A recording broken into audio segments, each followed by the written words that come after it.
ECCBL action. This one just a little bit sweeter today. We have playoff baseball here at Moody Park.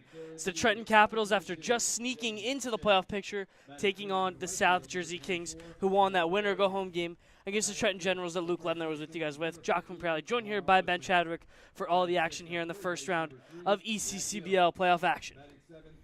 It should be a good one, Giacomo. I mean, the one last ride at Moody Park, and these two teams are sure to put on a show for us. Should be an excellent pitching battle as well. We see Eddie Appolina on the mound right now for the Trenton Capitals, and then we know we have Connor Calera on the mound for the South Jersey Kings. We all know what he's capable of when he is on the mound. It should be a fantastic time, and I can't wait to see both these teams go at it. Yeah, and you mentioned Eddie Appolina out there on the mound for the Trenton Capitals, Ben. I mean, he was no slouch at Fairleigh Dickinson University. He's thrown 36 2/3 innings in his collegiate career. Good number of strikeouts. Doesn't walk a lot of guys, but I feel like in ECCBL play, we didn't see him kind of playing at the pitcher position until later in the season. We saw him at one point. They had a starter come late to the game. They threw Appolina out there for one inning, looked really solid. Never since then, Caps have just thrown him out there. He may open for one inning, he may go 4 innings. We don't know what we're going to get out of Eddie Appolina today. Yeah, we didn't see him until much later in the season, right? I mean, he really was always a kind of second baseman, shortstop sort of player for the Trenton Capitals. We know what he could do with the bat in his hands. A pretty solid player at that, but on the mound, man, he was impressive these past couple of weeks, and that's why we're seeing him getting the start in the first playoff game of the summer here in the ECCBL. It's actually kind of funny. I saw the lineup today, and, I know Appolina started a solid amount of games. Was not expecting him to start their winner-go-home playoff game. To be fair, though, he's thrown just 2 innings in ECCBL play so far, and with a 3.5 ERA, so he's been very, very solid. But on the mound here, he's going to get ready to face off against Jordan Robba, and we are ready to get set here at Moody Park for playoff action. Here's the first pitch from Appolina. Fastball on the outside corner. It'll be strike one. Great way to start for Appolina. Robba is a dangerous hitter here for the South Jersey Kings. We know what he's able to do at Mercer County in his freshman year. About a .260 hitter so far in the summer as well. Robba skies this one over to left field. Coming on is Drumbowski. He's not going to be able to make the play, so it's a leadoff knock over to the opposite field for Jordan Robba and the South Jersey Kings, trying to set up shop here and hop right away on Eddie Appolina. Yeah, starting off the offense the same way they sort of ended it a couple days ago against the Trenton Generals. A 13-2 win they had there in that winner-go-home game. You had Luke Lendler bringing you through that one, and boy, they showed out for that one, trying to keep the momentum going here in the ECCBL quarterfinals. Appolina now face Dom Enzilla. So watch that first pitch fastball, a little too inside. And Ben, yeah, I mean, we talk about how the Capitals really snuck into the playoffs, but it was really themselves who put them in a prime position, and that created that winner-go-home game between the Kings and Gens. I feel like all season it was, everyone thought that it was the Kings and Gens were going to be the 2 Southern Division teams to make the playoffs. In the last 2 weeks of the season, Trenton just got red hot. They just flipped their season around. It was pretty impressive just to see from afar. No, they were the bottom feeders for a very long time here in the ECCBL. It's just another scorching pitch, another fastball from Eddie Appolina. They were the bottom feeders, right? They were clearly the worst team in the South Division. We were wondering, all right, well, how are the 1, 2, 3s going to shake out? We know the Capitals aren't making the playoffs, and here they are hosting the first game. Here's the 1-1 from Appolina to Enzilla. Swing and a miss there from Enzilla. It'll be a 1-2. Enzilla's a 300 hitter on the summer. He's been pretty good for the Kings. And we talk about, good hitters for the Kings. The Capitals didn't have that for a while. They had a couple guys here and there, just a couple of all-stars. A lot of their middle of their lineup just was not hitting. Couldn't produce wins. As Enzilla pops this one foul, and it'll be out of play. That was always the biggest problem with the Trenton Capitals, too. Like, the specs for them before the season were really sky high in terms of their roster and the order and the guys they were going to have up at the plate. Jackson Scrow just won the D3 Freshman of the Year, and he comes into the ECCBL, and don't want to say disappoints, but wasn't even an above 300 hitter, which after hitting nearly 500 in his freshman year at Hartford, you kind of assumed he would be that guy for them. Wasn't really able to do that so far this summer, but he's got a few more games to prove it if they can keep on winning. Yeah, as you mentioned, Scrow not in the lineup today for Trenton, so we'll look to see maybe if his bat off the bench can be of an impact. Here's the 1-2 from Appolina to Enzilla. Fastball popped up. Should be playable. Coming in from second base is Tolbert, but it'll be called off by Wisman over there first base for the outs. It'll be the first out for Eddie Appolina. It's a good one to get to. Dom Enzilla, a 300 hitter so far in the 22 games he's played in. You move along through the lineup. Now you bring up Eric Hartman, who is another fantastic hitter so far for the Kings, and that is going to be a big aspect of the story, I feel, today. Recently, the defensive aspect of the Trenton Capitals has been their driving force, and it's been the offense of the Kings that has brought them into this position to be playing in the playoffs right now. So both these sides going at it. Runner will go. Throw down from Baraski down to second base. Will be in time. Nice tag there by Drumbowski over there at shortstop. Rob is gunned down by Baraski, and there's 2 dead now for Trenton, starting this game off hot. How about Braden Drumbowski, the tall guy, getting low to make the tag right there. Love to see if he get that second out. Now there's no one on. This is huge for the Capitals, taking away any and all momentum the Kings might have had after that first hit. So that fastball clips the outside corner of the zone. It'll be a 1-1 count. By the way, I figure we should mention there are 2 Drumbowskis out there. Brothers. Brothers for the Capitals. Figure we get that right. We have Braden Drumbowski over there at shortstop and Nick Drumbowski over there in left field. Yeah, both have been elite in different aspects so far this summer. Nick Drumbowski hasn't seen too much playing time in the ECCBL, played a lot of Legion ball for Bordentown, but he's been an excellent hitter. And then his brother Braden has been fantastic in the field, especially at shortstop, and we just saw him make that tag just a few seconds ago.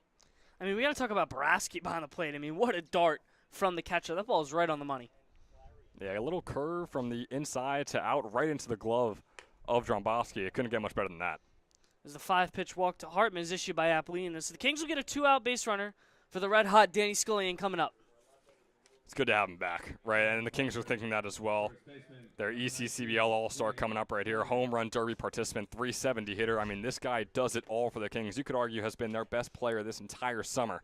He's got a good opportunity. I mean, 2 outs are on the board, only 1 runner on. But if anyone is going to do some damage in a situation like this, it's Danny Scullion. If you're Eddie Apollina with not a lot of ECCBL pitching time this season, you definitely want to be careful around this guy as he drops that first pitch. Beautiful curveball in the outside corner of the zone for strike 1.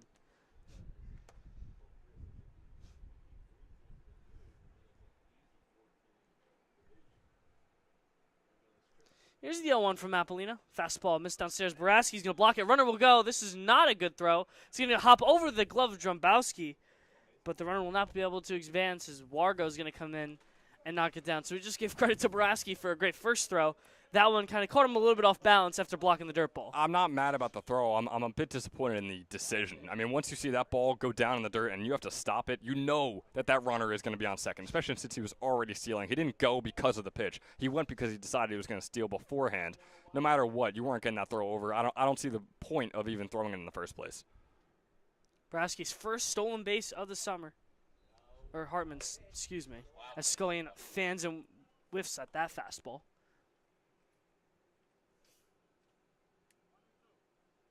So Apollina has Scullion where he wants him. He's in the driver's seat with the 1-2 count. Interested to see if he wants to go back to the well with that breaking ball. Here's the 1-2 from him. Fastball goes way inside and hits Scullion on the shoulder.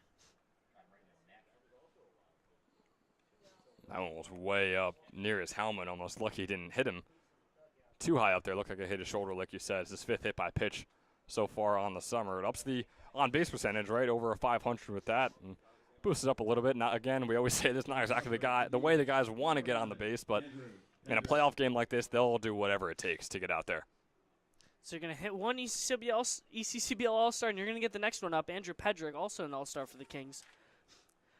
Now due up in the 5-hole with 2 runners on and 2 outs. Yeah, another over 300 hitter for him. As he swings and misses at that Apollina fastball. Apollina could definitely bring it velocity-wise. You could tell he's just throwing the express right by a lot of these Kings hitters so far today. Should have a well-rested arm. I mean, he threw 51 pitches coming into this day. This is his 3rd inning of work, and he's starting an ECCBL playoff game. Here's the 0-1. Cutter clips the inside of the zone. It's 0-2. Apollina way ahead once again. So he was ahead 1-2 on Scullion and then had the hits batsman. Trying to get out of this inning now against Pedrick. Way ahead, 0-2. You have Scullion on first, Hartman on second.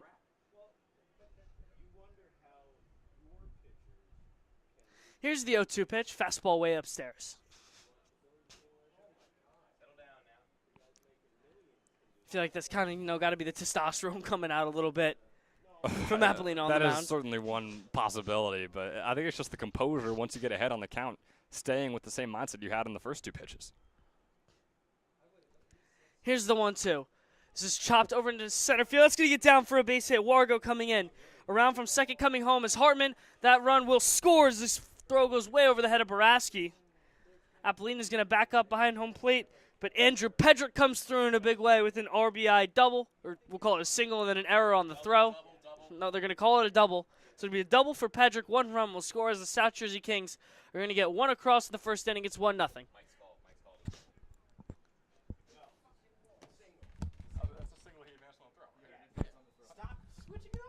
So they're going to call it a single and then advance on the throw. We were checking with our PA guy, Jeff. Hey, we have a packed house here in the press box. We got a whole lot of conversations, whole lot of voices trying to be heard. So a bit of confusion. You're going to have to bear with us tonight. As despite all this confusion, it's going to bring up Jack Fitzpatrick with a chance to do damage. 2 runners on in scoring position for him. And Joachim with a 3rd straight ECCBL also that Eddie Apollina is going to have to face. And it has not gone well on the last 2 batters. We'll see how he's able to possibly bounce back against the 3rd straight. Here's the 0-1. Fastball swing and a miss there by Fitzpatrick, 0-2. I feel like this is honestly the worst spot for Ben. I mean, he was ahead on Scullion and ahead on Pedrick. Couldn't put away either of them. And now he's way ahead on Fitzpatrick as well. You don't want to call it a bad spot. Obviously, this is the best spot a pitcher could be in. 100%. But, yeah, the way he's handled the past 2 batters is worrisome. We'll see what he does. Here's the 0-2. Fastball just missed upstairs. At least this time he looked like he had control. I mean, the last 2 instances, obviously 1 hitting the batter and then 1 nearly flying right over the glove of Tyler Boraski. Still trying to settle down. He's only given up that 1 run, trying to limit the damage. Here's the 1-2. Curveball chopped over to shortstop. Diving play, going up to his feet and going the short way over to 3rd base. It's going to be a wild throw from Jumbowski over there at shortstop. Poor decision. Runner's going to try and come home, and he will be out at the plate. So Boraski's able to make the recovery. So a breath of fresh air there, and some poor base running by South Jersey is going to bail Apollina out of the inning. Jumbowski made a poor decision, but it's not going to harm Apollina in the end, so the Kings are just going to be able to scratch across that first run they got. It's 1-0 South Jersey, headed to the bottom frame.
And we are ready to get set here at the bottom half of the first inning here at Moody Park. It's Connor Calora on the mound, getting the start for the South Jersey Kings.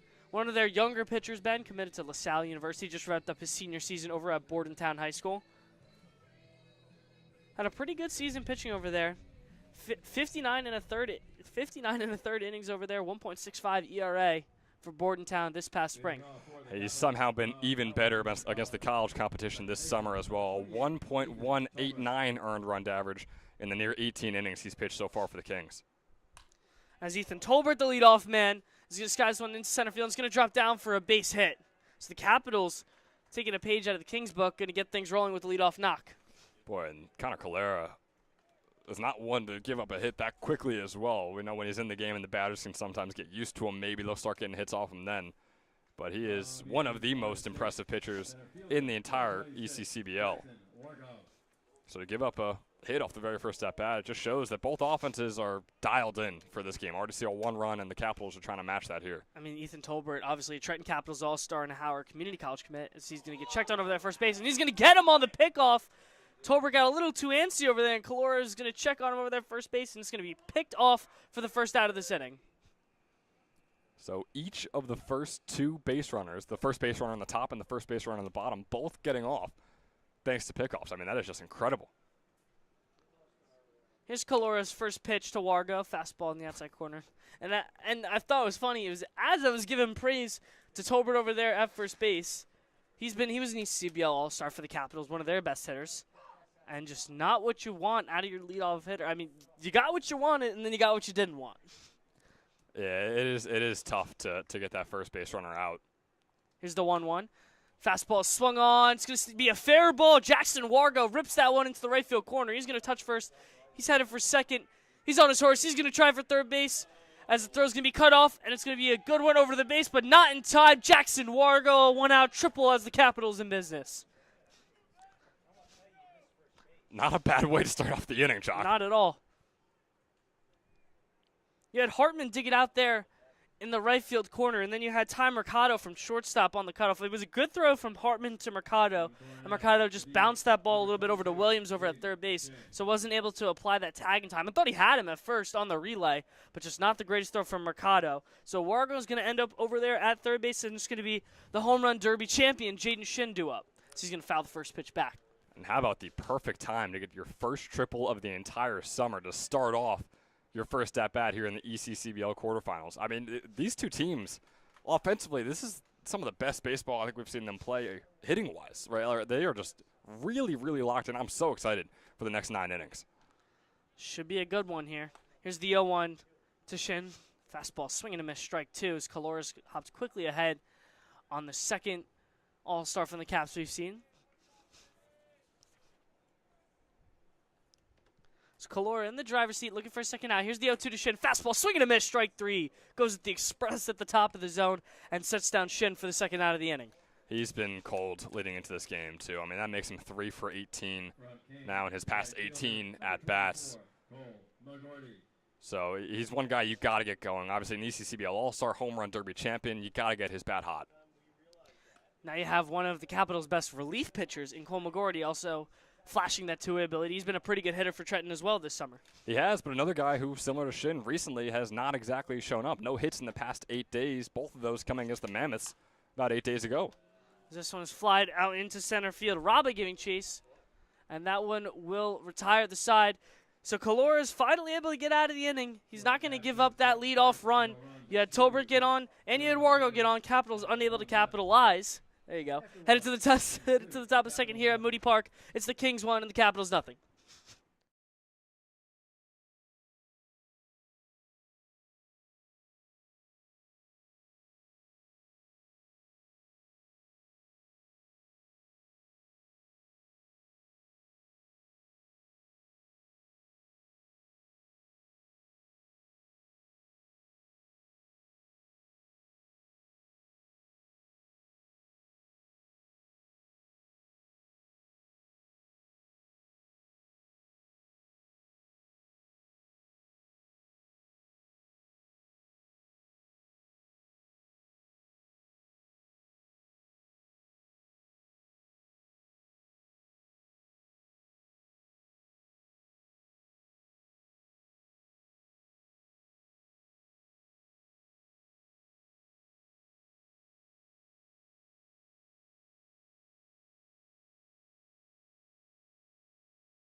And we are set and ready to go here for the second frame of work for Eddie Apolina. So he's going to stick out there, Ben. The 2 pitching appearances we have seen him, we mentioned he's done 2 openers, so he's just thrown 1 inning, and the Capitals gone to a more of a longer-term arm. But the Capitals coaching staff is going to stick with their guy in Eddie Apolina on the mound. First pitch fastball is in for a strike on the corner. This is going to face Braden Williams up at the plate.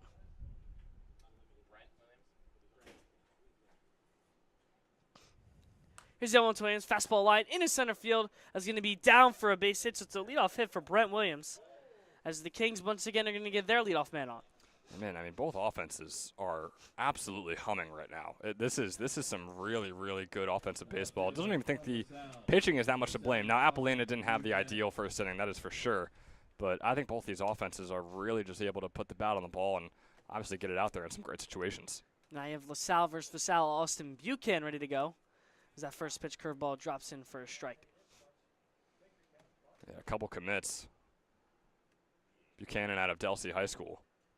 A 316 average there. About a 214 hitter this summer, though. Here's the 0-1. Fastball swung on. Drown it over to shortstop. Strombowski the flip. On to first. Double play. They're going to get him. Strombowski to Tolbert. On to Wisman to record 2 outs. And I got to give some props to Ethan Tolbert there. When he got that ball and made the out at second, his left foot slipped on the bag, and he still made an accurate and powerful enough throw over to first to get the second out. That was really, really solid stuff from the second baseman. And it's definitely going to help out Apollina's pitch count. He was quickly climbing.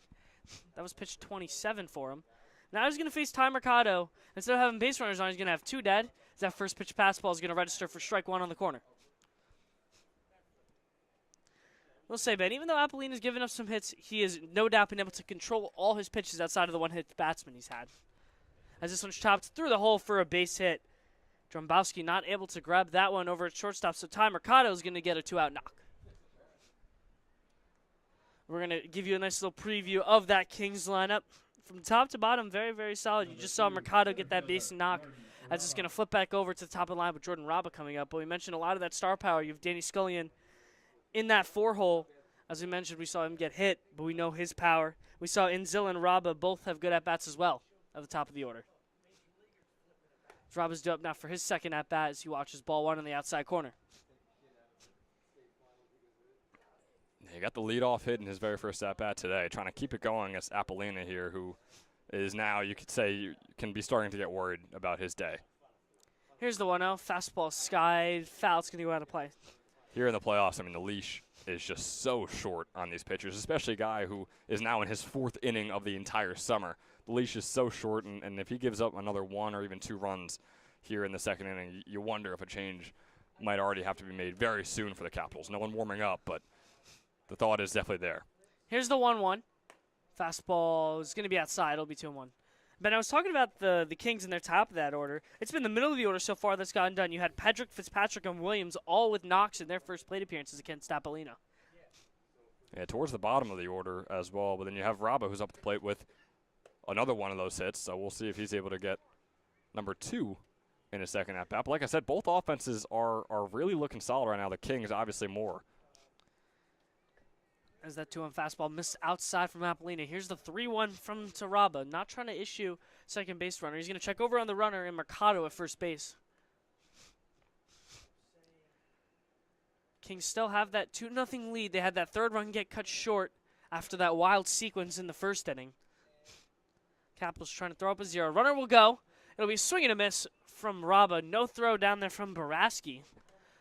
So now you'll have Mercado over there at second base. So runner in scoring position now for Jordan Raba in a full count. Now, I may be hearing things, but that did look and sound like a foul ball to me.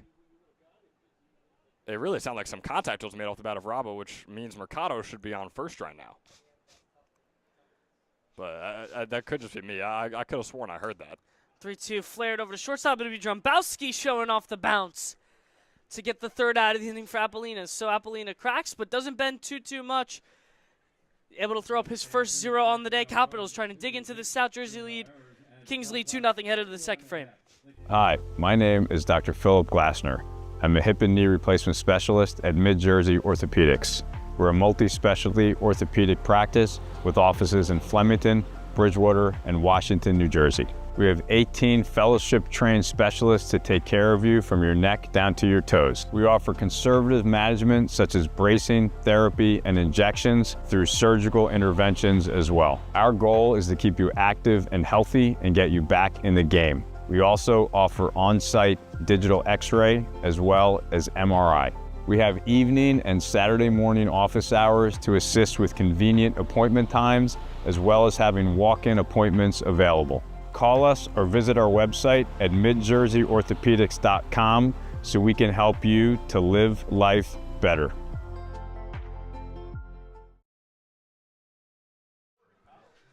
As we're going to pick back up with you here at the bottom of the second, Connor Calora back out there for a second innings where we want to preview this Capitals lineup.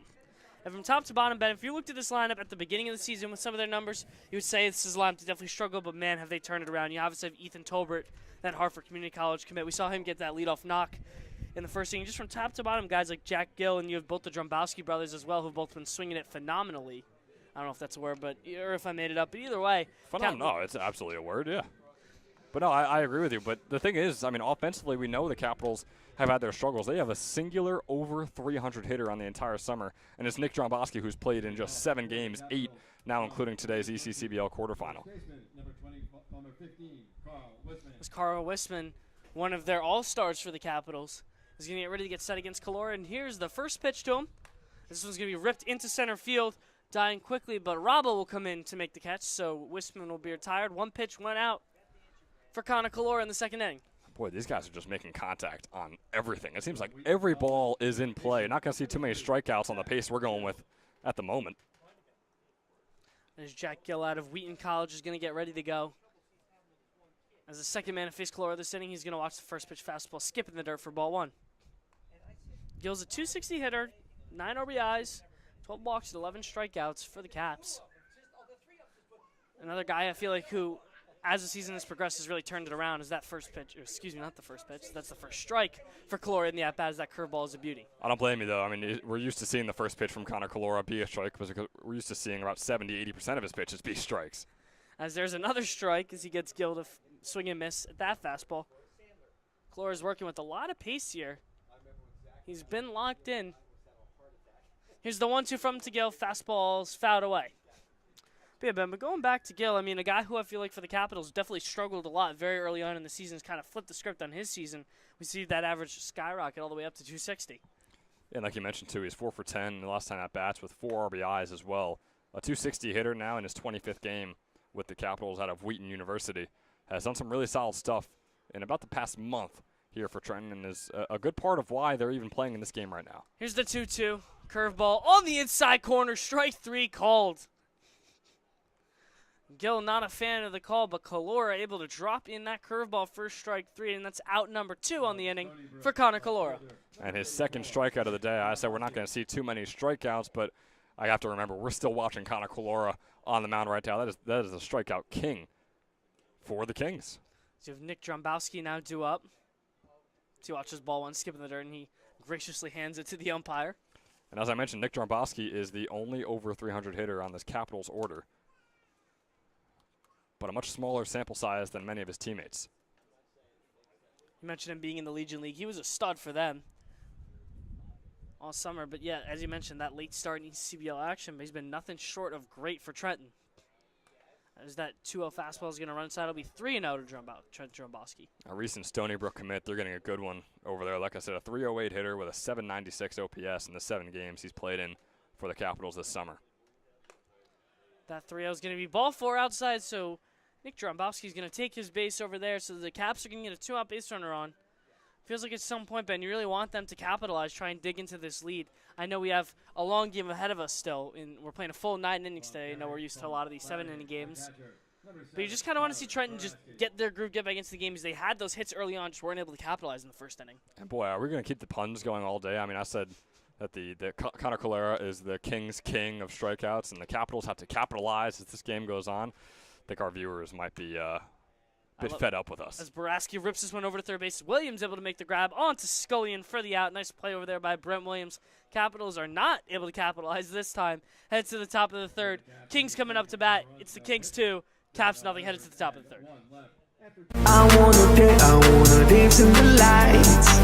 I wanna rock your body. I wanna go for a ride. Hop in the music and rock your body.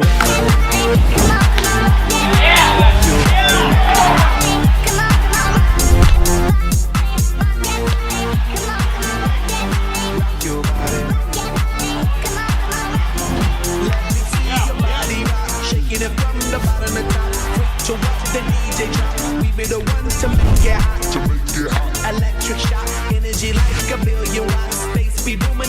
speakers pop. Galactic, call me Mr. Spot.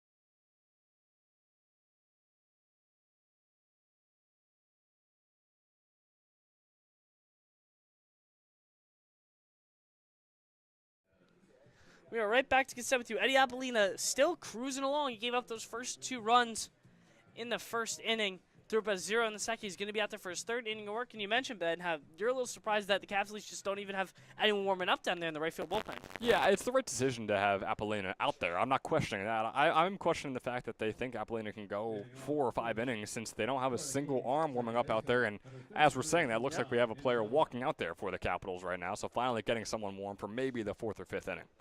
Well, nonetheless, we'll focus our attention here at the plate. We have Dom Manzilla ready to go for his second at-bat. 0 for 1 on the day. That first pitch fastball skipped in the dirt for ball 1. Here's the 1-0 from Apolina. Skied over to the right side. Wisman giving chase. It'll be Tolbert.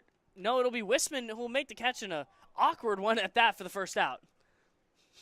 But again, another at-bat where contact is made and the ball is in play for these fielders. I mean, we've seen 2 at-bats so far where that wasn't the case, and every single other one it was. I mean, the fielders are going to be the difference makers here in this game. We've already seen it wasn't counted as an error, but we already saw one sort of mishap from Braden Dromboski earlier in that first inning, but it looked solid for both teams so far. They have Eric Hartman do up 0 for 1 as well, following the footsteps of Inzilla. I mentioned it's been the middle and bottom of the order so far for the Kings that have got it done with the hits. Hartman trying to tackle on one as he chops this one over to shortstop. Coming in is Dromboski. It'll be a 1-hop. Over to first base and Wisman for the second out. It'll be on time. So 2 quick outs for Eddie Apolina to start his 3rd inning. Yeah, now on comes Danny Scullion. He ate that pitch in his first plate appearance against Apolina. He's got no one on and 2 outs again.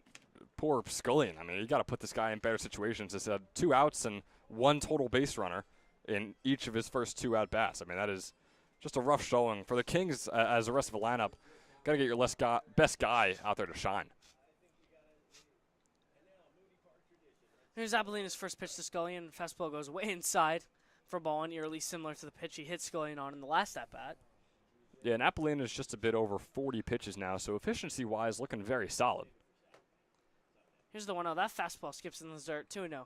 And you have to think in Apolina's mind, I feel like his pitchers, against certain guys, you don't want to say you're pitching around them, but you want to be cautious about where you want to throw certain pitches, especially to a guy like Scullion at the plate. You absolutely do. Yeah, you got to be cautious but also aggressive because Scullion is a guy who can piece one out there if you lay it up for him. As he gets a swing and a miss out of Scullion on the 2-1 slider. And if anyone wondering, it's Chris Quartuccio out there warming up for the Capitals. He will likely be the next man we see on the mound. Here's the 2-1 fastball, just missed low Scullion, 3-1. Mentioned Ben, if Apolina is going to walk Scullion here, I mean, Patrick Fitzpatrick and Williams, 1, 2, 3. That was 3 hits the last time he faced him. So no shortage of safe room and room to wiggle here for Apolina. But here's the 3-1 fastball, swing and a miss, strike 2 against Scullion. We saw a 2-out rally from the Kings in the first inning, and if you put Scullion on here, it would be eerily similar. Scullion wasn't that one guy on the base when he came all the way around, but regardless, it would be very similar. 3-2, 2 outs. Here's the pitch, chopped over to third base. It's going to be a foul ball, and a very close one at that. That could have been 2 bases for Scullion headed to the corner, but Apolina is going to catch a break on that one. It was the right call. That did hit some white before it went past third base, but boy, I mean, that just shows the dangerous hitter that Danny Scullion is. Wouldn't be shocked if he does something similar once again right here. 3-2, 2 outs. Nobody on. Scullion still at the plate. Apolina's locked in a battle with them. Pitch number 47, here it is. Fastball outside, ball 4. So Scullion draws the walk against Apolina. That's going to bring up Andrew Pedrick, who had that single to center field, or single and advanced on the throw, they're going to call it. We had that little discrepancy up here in the booth, single-double. But we're going to get a mound visit first. Capitals want to go check on Apollina after the 2-out walk. Yeah, and obviously no one is going to come in here for the Capitals, as was mentioned. Quartuccio now looks like a couple guys out there. You got one catcher. It looks like Braden Meskel working out with him, and then another guy catching pitches. But Chris Quartuccio definitely is the next pitcher coming in for the Capitals. It's just a matter of when we're going to see him. And as you mentioned it, that is going to be well, it. let So me shut my mouth, Giacomo. good old announcers Jakes from Bed Chadwick. It's going to be a new arm for the Capitals. And we will take a quick break and introduce him right when we come back. Kings still on top of the Capitals, 2-0 here in the top of the third. We have 2 outs, and we'll be getting a new pitcher on the mound.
So we're going to resume right back with you here at the top of the third.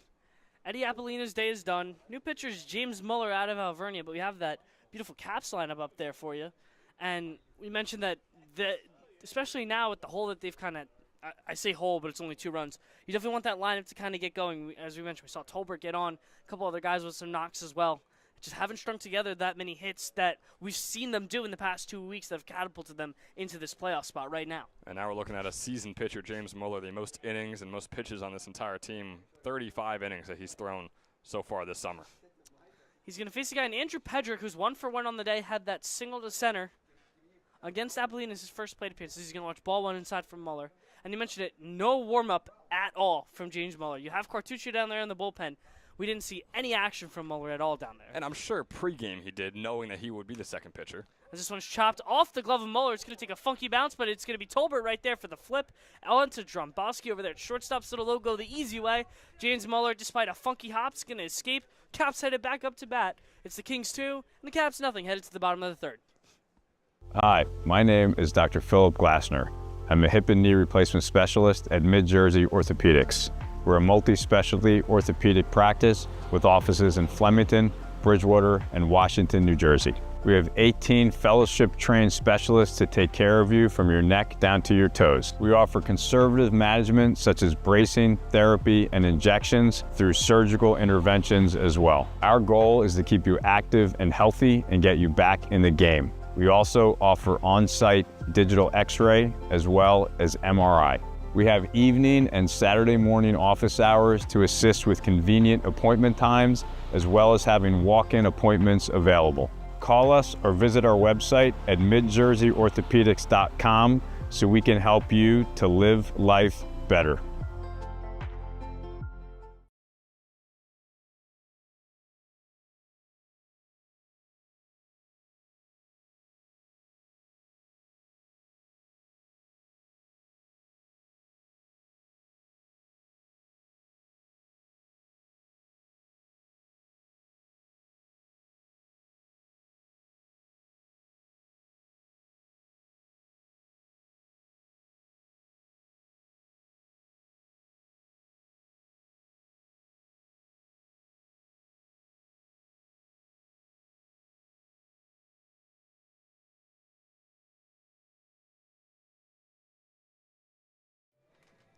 And we are back with you for the home half of the third inning here at Moody Park. Joey Calora, we were just talking about it in the intermission between. Extremely pitch efficient, 21 pitches through 2 full frames, ready to get going for his third inning of work. He has looked absolutely fantastic. Allowed 2 hits in those 2 innings as well and 1 walk, but also has 2 strikeouts to his name. The only 2 strikeouts in the entire game so far. And we know who he is, right? He's a guy that has just barely over a 1.0 earned run average. He has been fantastic in the 3 games we've seen from him earlier this summer. He's really continuing that here today against the Capitals. You have Braden Drombowski now do up as he's getting a swing and a miss at the fastball. So you have Drombowski at the bottom of the order. So then it's going to flip over to the top. And how about Calora getting going very quickly? Our PA man, Jeff, is still trying to introduce him and already throwing that first pitch. As that curveball drops in the dirt, it'll be a 1-1 count. So the older Drombowski.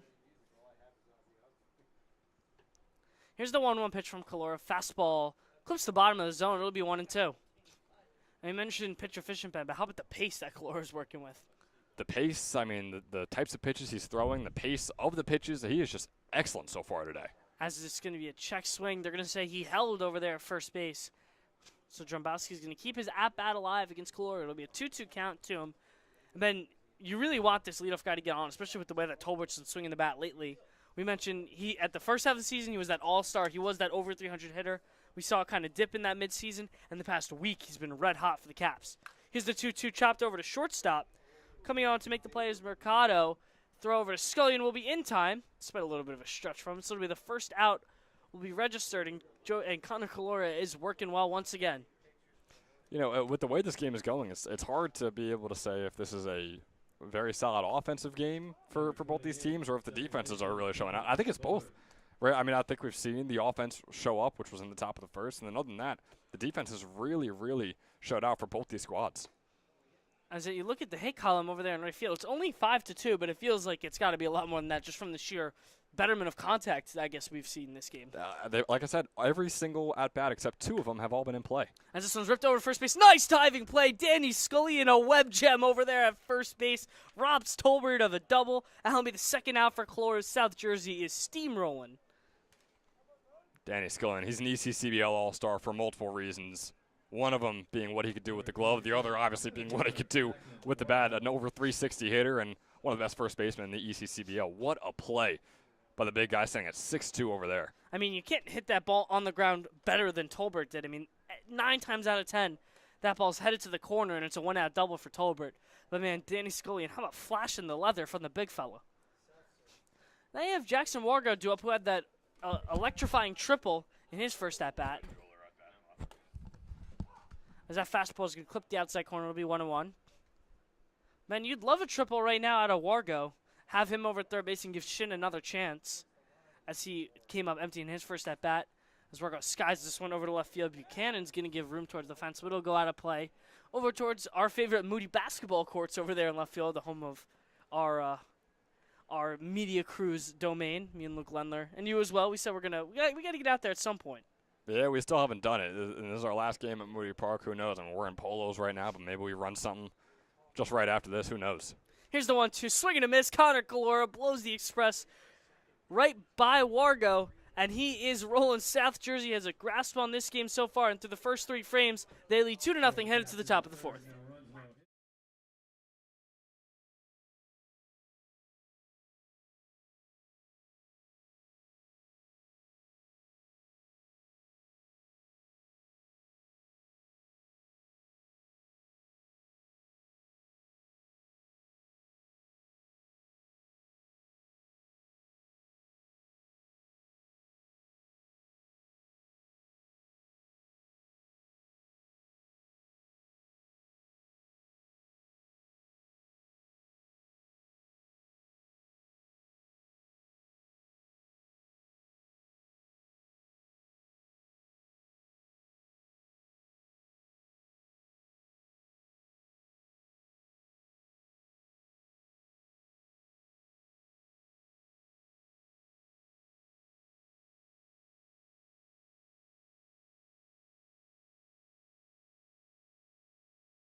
Back with you here at Moody Park. As I am now on the call, yes, Luke Lundner. I don't know if you guys thought I wouldn't be here tonight, but I've just been over there smoothly running that game changer as the first pitch from Mueller is upstairs for ball 1. It's nice to have you on the mic, Luke. Yeah, no, I'm happy to be here. Kings and Caps giving us a pretty good game so far as that one's popped up. Tailing into foul territory over and missing is Wisman. So staying alive is Fitzpatrick in the box. That's the second foul ball in a row that Wisman's kind of tracked down. The first one he made an awkward catch. That time it was an awkward attempt at the ball, and this time he came up empty. So it'll be a 1-1 count to Fitzpatrick. All-star this season, hitting .362, takes that one for a called strike. It'll be 1-2. And that's the bread and butter right there from Mueller. We didn't see it a lot in that first inning of work because he only threw 2 pitches. But that curveball is a nasty one. Next one's in the dirt. It'll be 2-2. The ball kind of went off a trampoline. You saw Boraski sliding to his right trying to block it. That ball took one heck of a bounce. Just went right over his shoulder. Yeah, Mueller's been one of the workhorses just this season. I mean, he has the most innings in the Capitals, as we Yeah. mentioned earlier in the broadcast. So you can imagine he's probably trying to go a couple frames here. His 2-2 skips again. Count is full. You have Josh Fitzpatrick at the plate, Luke, who you don't want on. He's already 1 for 1 on the day. Got the hit off Apollina. Don't want to have that leadoff man on for the Kings, especially when you're trying to throw up zeros right now and crawl yourself back into this game. 3-2. Line to the outfield. This will get down for a base hit, and Fitzpatrick's strong night continues. He's 2 for 2. And he is aboard. As this will bring out Williams, who, like you mentioned, also has a hit tonight. Got one off of Apollina earlier. As Mueller kind of showing some cracks early on in this one. You still have that action down there in the Capitals bullpen. It is still Quartuccio down there. We mentioned how at least we didn't see Mueller at all warming up in the bullpen. He came in abruptly after Apollina was struggling. First pitch is low for a ball. It's 1-0. And we had, I think, one of the best announcer jinx of the summer, Luke, with Ben Chadwick saying there's absolutely no way we're getting a new pitcher right now. And then we just got one. Pretty perfect, if you ask me. Fitzpatrick on first, the 1-0 in there for a called strike. Williams squared up to bunt, but then pulled away at the last second. Didn't matter. It was a called strike anyway to even the count. I mean, Williams is a speed that has 7 stolen bases on the summer. 1-1-2. Popped up foul, tailing over the fence in left field. Still moving over is Dombrowski, and he will watch it drop over the fence. You know, both Dombrowskis out there. You had Brendan from shortstop over there meeting Nick out in the left field. So you had the brothers trying to team up and get that out. So it'll be a 1-2 count to Williams.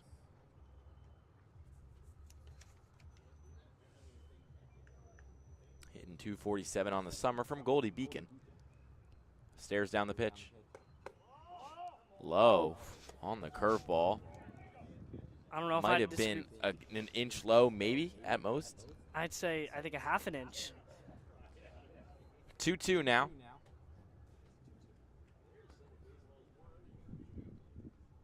Mueller comes set. Kicks and fires. Dirt again. 3-2. You know, the same scenario as last time. Mueller got ahead on Fitzpatrick in that at-bat, then made it 3-2, and Fitzpatrick lined the hit.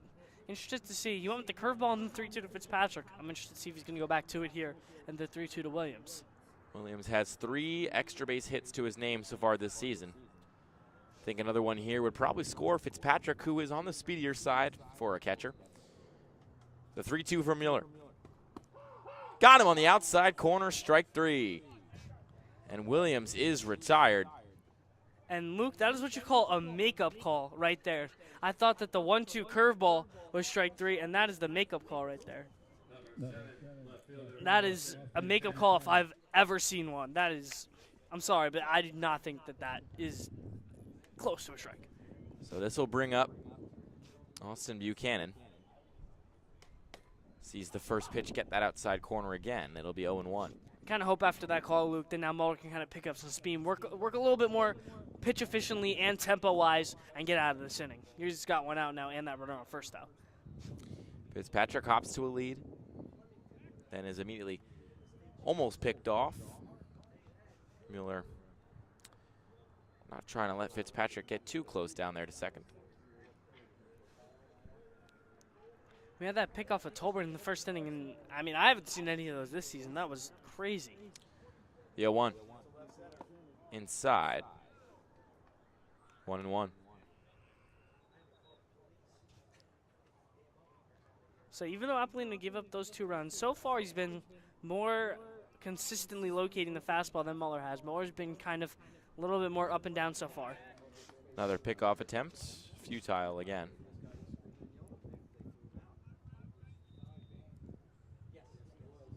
So it's still 1-1. With 1 gone and Fitzpatrick on first, it's Buchanan at the plate. Mueller's pitch. Swing and a pop-up, foul, tailing over the press box and landing in the parking lot. It'll make this a 1-2 count against Buchanan, who's headed from, out here in Jersey up there to North Philly to Alney Avenue, where he's going to play for the LaSalle Explorers and, their first season in a couple years with a baseball team. Part of that revitalization effort. Mueller's 1-2. Way upstairs, snared by Baraski. And it's 2-2. I mean, Allentown's kind of close to Philly, so I mean, hey, we got that comp coming. Yeah, don't something worry. like that. Still never live that one down, will I? That was one of your worst moments, I think, maybe of all time. But it's okay. We all make mistakes. 2-2. Spun it in there for the called strike 3, and back-to-back backwards Ks for Mueller after giving up the leadoff single. And that was a video game curveball from James Mueller. I talked about that being his bread and butter. That was the best one I've seen all day. Oh, and it had some kind of zigzag action. I almost thought he was throwing like a screwball out there. Yeah, it looks like those videos you see the guy in the green screen suit running around with the ball. Show all the curve. That time, Mercado grounds it sharply to third. The play knocked down initially, firing over to first in time. Nice play made by Gill. He couldn't handle it on the initial hop, but showed off the cannon. Got that ball from one corner to the other in a hurry. And that is out number 3 as the side is retired. And now a good a time as ever to remind you that the ECCBL is sponsored in part by Northfield Bank. Proudly serving local communities since 1887 with branch locations across Mercer and Henderson counties. Northfield offers simply free checking with no minimum balance, no monthly fees, and no per check charges.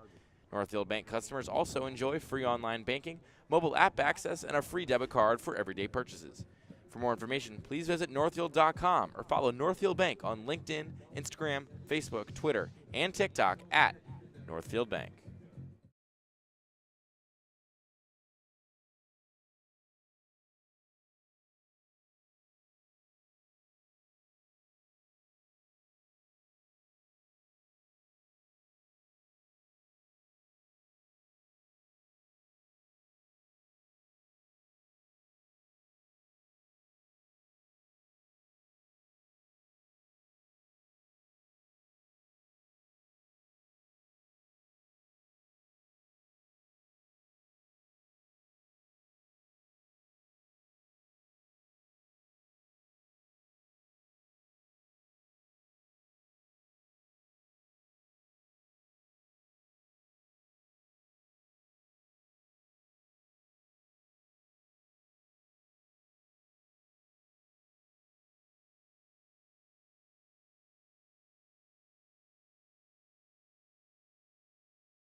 Back with you here at Moody Park into the bottom of the 4th after a scoreless top of the frame.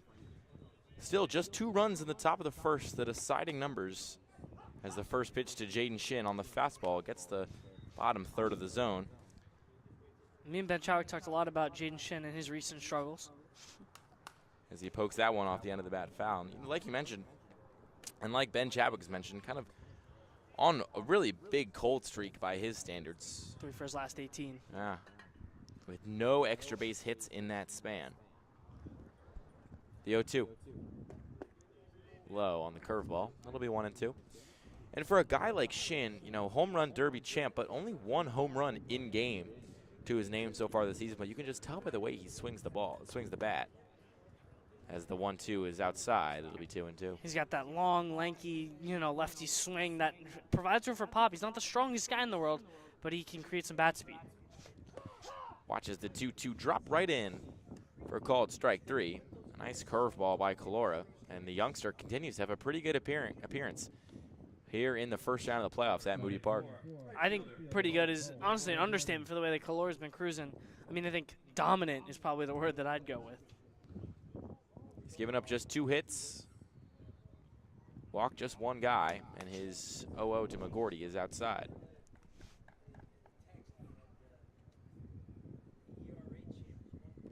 The Kings kind of limping to the line at the end of the regular season. As that one misses low, it'll be 2-0. But they found their way into the playoffs, and again, they're ahead here through the halfway point at Moody. This one is lifted high and hard into left field, curling foul, moving over as you can, and then he watches it smack the asphalt past the left field fence. It'll be a foul ball. It'll be 2-2. McGordy's a .217 hitter on the summer. His best games were earlier in the season. Kind of, you want to talk about limping to the finish line. McGordy's definitely been that way. Not on the mound, though. On the mound, he's been nothing but terrific for Trenton. At the plate, though, he's kind of been limping a little bit. Check swings at that and fouled it away. Count will still be 2-2. And like you mentioned, the Kane fifth-year student, much like Shin, he's been cold recently, 2 for his last 14. Both of those hits coming a week ago against the Mammoths. So outside of that one game, hasn't been a hot hitter as that one drops inside. McGordy shaking his head furiously. He knows that was no strike to be called, and sure enough, the count is full. 3-2, chop foul. That one was way inside again. McGordy out in front of it. I mean, it's tough as the hitter, though. I mean, you just saw your friend Shin just get struck out looking on a sharp breaking ball from Calora. I mean, that was the front door one there to McGordy. You just kind of have to foul it off and just keep this at bat alive. Don't want to go down looking on 3-2. 3-2. Got him on the outside corner. The fastball once again painting those bottom and upper 90s. Both these pitchers are doing a pretty good job of it. As Calora watched Mueller do it a couple times and said, now it's my turn. As he gets a backwards K for out number 2. Next pitch to Wisman, fouled away. Looking at Carl Wisman, he's got hits in 3 straight games. He's been part of the offensive, you know, we could say boost, maybe a little aggressive the word boost, perhaps more of a swell in these last 2 games that have guided the Caps to the postseason. As he swings and misses through that 0-1. Looks like Calora's getting up to 85 on his fastballs. Kind of blew that one right by Wisman. Working right in that mid-80s range. 0-2. Fouled away again. I mean, you mentioned him throwing in that mid-80s. He's been blowing that express right by Caps hitters all day. And in so doing that, he's been extremely pitch efficient, under 50 already. He comes set now. The 0-2.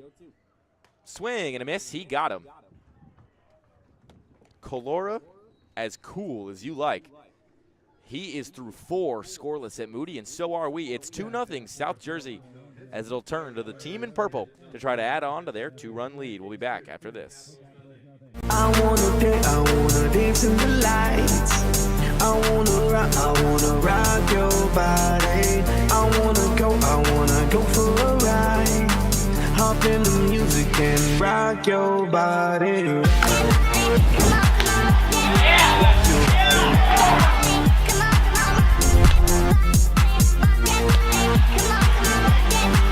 Your body. Let me see your body rock, shaking it from the bottom to top. Quick to watch the DJ drop. We be the ones to make it hot. Electric shock, energy like a billion watts. Space be booming, the speakers pop. Galactic, call me Mr.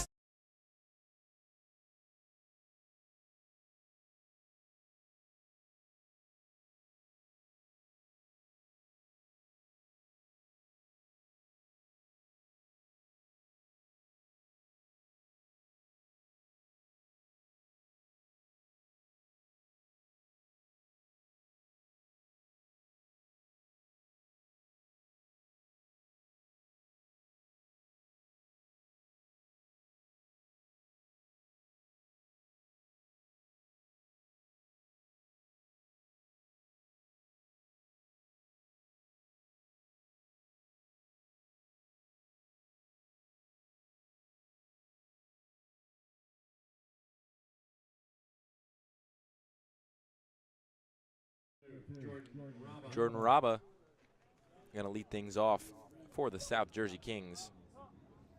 As again, you know, the consistent, like the Tide, in and out every night, been their leadoff hitter every night of this summer. And he swings at that one and chops it foul. I mean, the Mercer County Community College sophomore has been good in ECCBL play, but he was even better in his freshman season at Mercer, hitting .430. And I'm not saying he's been bad this summer. I mean, he's a .260 hitter. He's had the pop. He's 6 doubles on the season. So he's been good as well. He's just kind of been a very sound hitter for South Jersey. Yeah, 1-2 him, lined into the gap, carrying more and more over is Wargo. He's going to let it drop. So rounding first and heading into second is Raba. He'll get there standing, as Wargo couldn't get there on the fly. And Raba, the first extra base hit in the last couple innings for a South Jersey Kings offense that has just been elite in the last really game and a half, you know. And you want to talk about a sound hitter. Look at Raba. Gets that hanging breaking ball from Muller. Just kind of, that wasn't blooped. I mean, that was drove, but he just kind of takes it right where it was hit, goes to the opposite field, and just hits the gap. That's just a nice piece of hitting there from Jordan Raba. You love to see it as a baseball fan. So this will bring up Inzilla, the second baseman today. Has also spent some time behind the dish this season. Squares to bunt and pulls back, but watches pitch go by for a called strike. He's 0 for 2 today. One of the few bats in this order that doesn't actually have a hit yet. You know, the 2 runs on the board can't illustrate how well this South Jersey team has been swinging the bat today. Inzilla squares again, pops that one up right back to the mound, and getting it on the scoop is Muller. Nice underhanded play. He almost got his legs taken out by his catcher, Baraski. But the two share a handshake, and all is fair in love and war as they get out number 1. I mean, you had Wisman, you had Gill, you had Muller, and you had Baraski all charging in for that one. And the pitcher somehow got it. I mean, it's the best angle. I mean, it's popped straight up. It's all you want. If you're the Caps, best possible defensive outcome. So now with Raba on second and Inzilla retired, it'll be Hartman who will see that pitch drop into the dirt, and it'll be a 1-0 count. Hartman 0 for 1 today. He walked earlier and was one of the runs plated in the top of the first. So he's made his way around the base paths already. The 1-0 to him. Low again. That'll be 2-0. And that's just a tough break if you're Muller. You're trying to dot that outside corner away from Hartman, who's known as kind of a pull hitter, and that's where all of his pop is. If you're not able to locate that outside corner, you definitely don't want to walk him, so you're going to have to, give a little bit.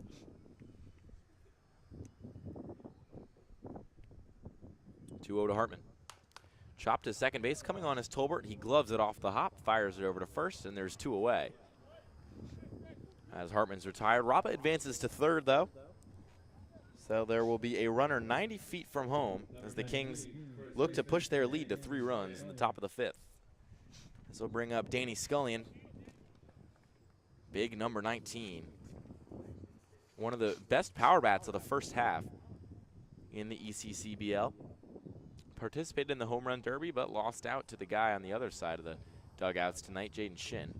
Swings the first pitch, but fouls it off. Scoins 0-0 in his first 2 at-bats he's gotten hit and is trying to walk in his plate appearances so far today. Yeah, his last appearance in the ECCBL came 11 days ago against the Southside Railers when he went 2 for 2. So he's taken about a week and change off here. He's trying to come back with a vengeance. The 0-1. Down low. Count is 1-1. And look, if you're Muller in the Caps here, you're hoping if you can retire Scully and you can kind of carry some of this momentum up at the plate. Next pitch is outside again. It'll be 2-1 to Scullion. I mean, it's just rough for Muller. It just feels like he's just missing off the corner. He's kind of getting to his spots and locating where he wants. Just the umpire's not giving him a little bit off that corner. 2-1. Curveball drops in for a called strike. That's probably been his best pitch so far tonight. It's been the bread and butter. I mean, all season we see Muller's known. He's not a velocity guy. He's not going to blow the fastball by you a lot of the times. He's going to rely on locating the fastball in nice places and spinning the curveball off of that. The 2-2. Scullion swings through, and it's a called strike 3. And the side is retired. No runs, 1 hit, 1 man left. The Kings still leading by just 2. The Caps trying to claw back into this one in the bottom of the 5th. We'll be right back with you after this.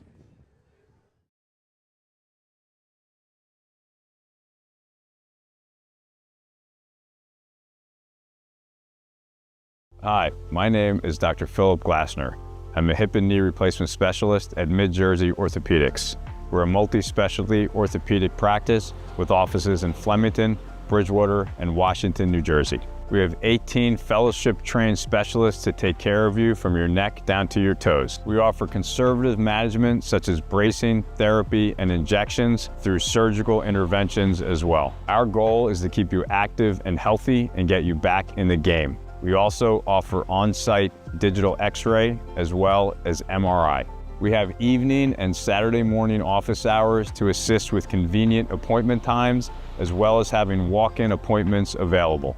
Call us or visit our website at midjerseyorthopedics.com so we can help you to live life better.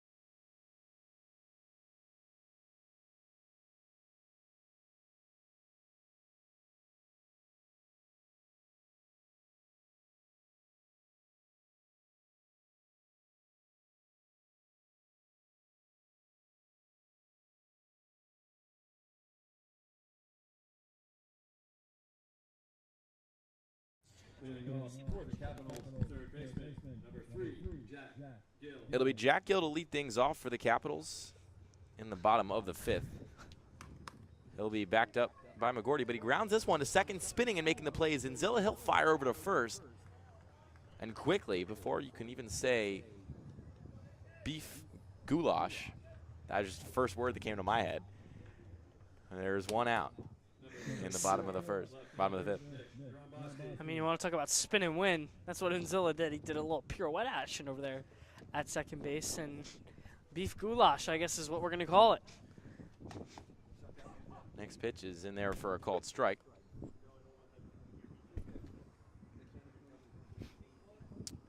Facing off against Dromboski. He'll check at that one. It'll be 1-1.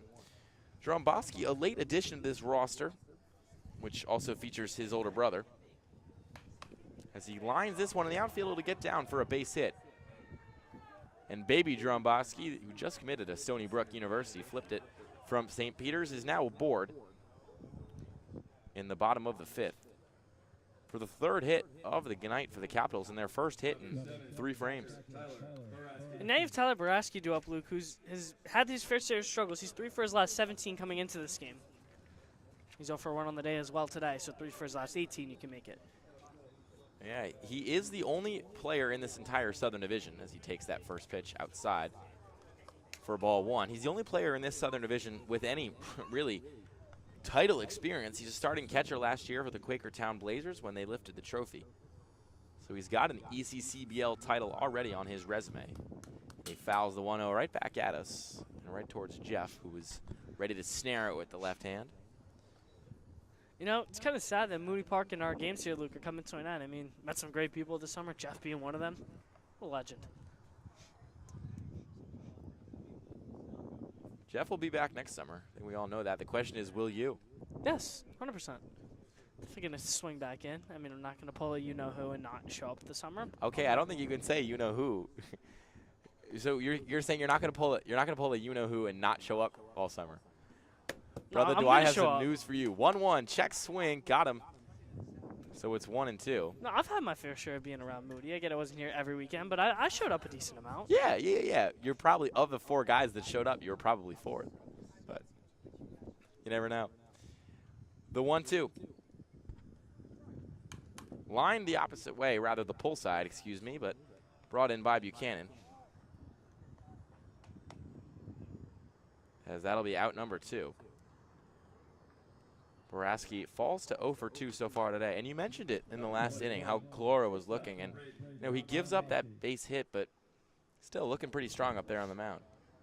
I mean, yeah, he's gotten some defensive help by Enzilla over there at the first batter. Apart from that, hasn't allowed much great contact all game.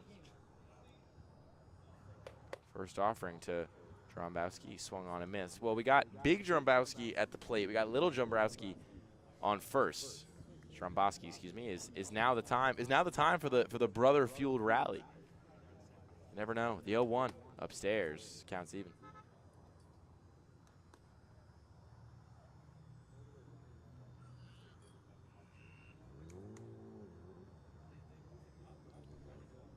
So 1-1 count to Drombowski.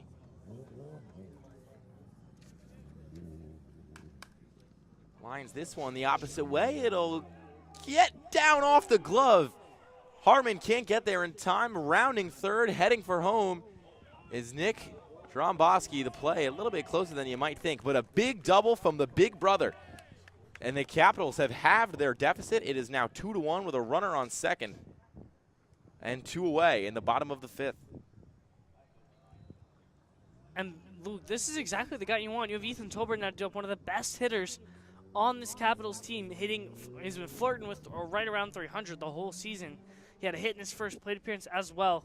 You just kill for a replica of that first plate appearance. You just line one right into center field for a nice easy single. That'll play right here and that'll score a run. So you're really hoping that Tolbert can come through in the clutch and knot this game up. So we're gonna get a mound visit from the South Jersey Kings. Just going to talk things over with Calora, one of the younger guys on this roster.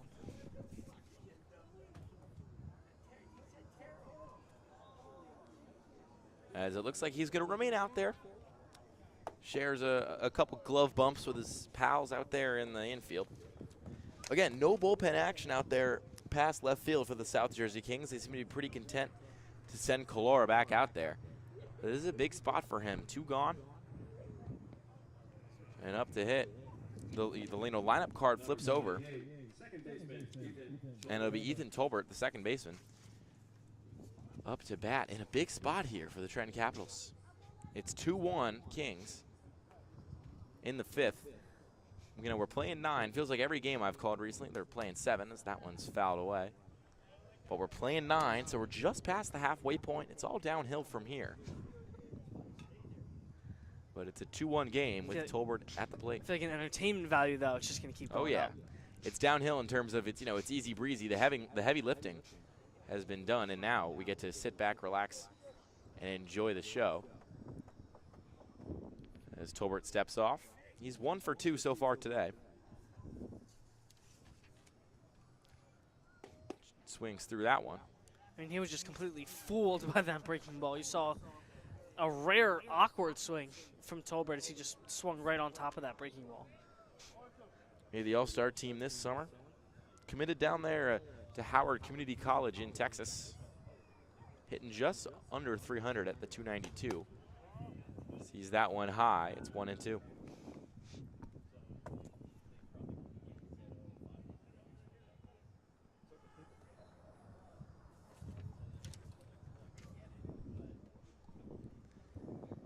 One-two count to Tolbert.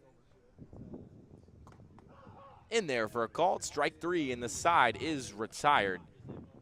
Calora gives up the first run of the game so far, but gets out of any further damage. It's 2-1 Kings after the Cats net a run on a double from big Braden Drombowski. We'll be back after this for the top of the 6th inning, and the Kings leading 2-1.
some changes for the Trenton Capitals, both on the mound and defensively. John Donahue's going to take over in left field. At shortstop, Jackson Scrow is going to take over. And it'll be Cartuccio on the bump to face Pedrick.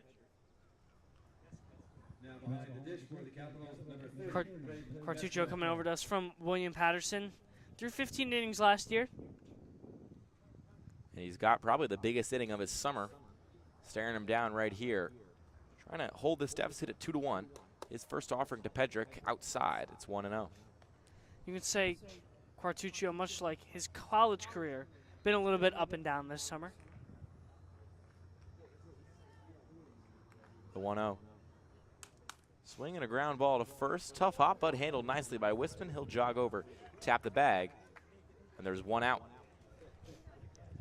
Cartuccio is rocking a 3.3 ERA when it's all said and done, so has definitely improved from his college days over there at William Patterson, who he's a little bit more, as Ben trying to call, roller coastery. His 11th appearance so far this summer. Facing off against the catcher, Jack Fitzpatrick, here his first offering. Slides outside, it's 1-0. Cartuccio has that kind of three-quarters delivery. It allows for a lot of spin off that slider, and that fastball kind of gets a little bit of that cut action. The 1-0. Fastball upstairs. Clocking in at 81, so a little bit slower than Color on the other side, but you know, still nothing to sniff at, especially here in summer ball. His 2-0. Fouled away. I mean, Color's mid-80s fastballs looked like a low 90s one at that. I mean, it's just been exploding out of his hand all day. And I guess just from up in the booth, the way that these Kings hitters, or excuse me, the Caps hitters just kind of been fanning at it, it's looked like a dominant pitch. 2-1. Fouled away again. Counts even.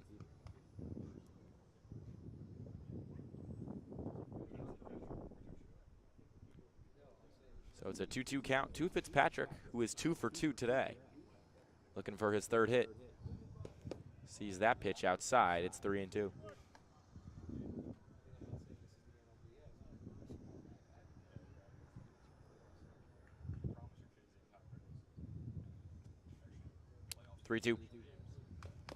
Fouled away. Still alive is Fitzpatrick. An all-star this past season, hitting really well. One of the best average hitters, if not the best. I believe he is the best average hitter in this South Jersey Kings lineup. Hitting .362. He's got 7 RBI and 6 doubles to his name. 3-2. Misses on the outside corner, and that'll be a walk. So Cartuccio walks the second batter he faces. There's a runner on first. And an update from our Northern Division playoffs. Looks like Pocono is up 2-0 over Quakertown in the third inning, which, you know, that makes things intriguing.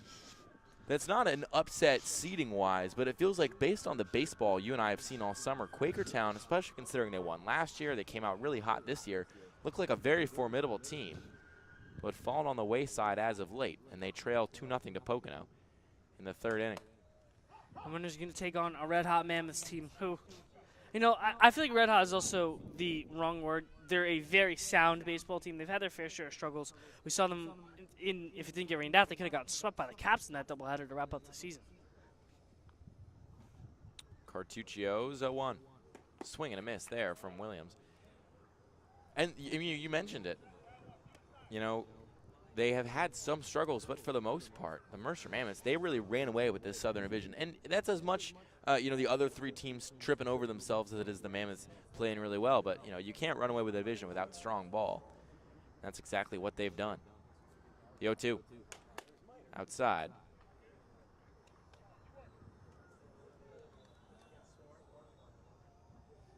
Cartuccio, once again, just missing off those corners. You just threw up that run in the last half inning. Want to throw up the 0 here and try and keep this momentum going that they have. Cartuccio's 1-2. Poked back up the middle, up and over his head, takes a weird hop off the grass. Gloved nicely by Tolbert, and he makes the play at first. Tolbert did well to charge in there, snare that off the tough hop and at least get one out over on first for the second of the half inning. Tolbert is as sound of a defender you are going to find in ECCBL play. He makes the tough plays look easy. I mean, talked about a flip commitment. I mean, Ethan Tolbert originally committed to JMU earlier in the summer. Now he's headed down to Howard College down in Texas. So Howard Community College is going to get a stud in Ethan Tolbert. And Buchanan steps up now. Austin Buchanan 0 for 2 today. Facing off against Cartuccio. First pitch is lined up the middle. Coming in is Wargo. He sees it. He gloves it. And the side is retired. The Kings can't extend their lead. They still lead 2-1 as Cartuccio in his first half inning of work looks the part and gets the job done. No runs, no hits, no errors. One left. We go to the bottom of the sixth. Hi, my name is Dr. Philip Glassner. I'm a hip and knee replacement specialist at Mid-Jersey Orthopedics. We're a multi-specialty orthopedic practice with offices in Flemington, Bridgewater, and Washington, New Jersey. We have 18 fellowship-trained specialists to take care of you from your neck down to your toes. We offer conservative management such as bracing, therapy, and injections through surgical interventions as well. Our goal is to keep you active and healthy and get you back in the game. We also offer on-site digital x-ray as well as MRI.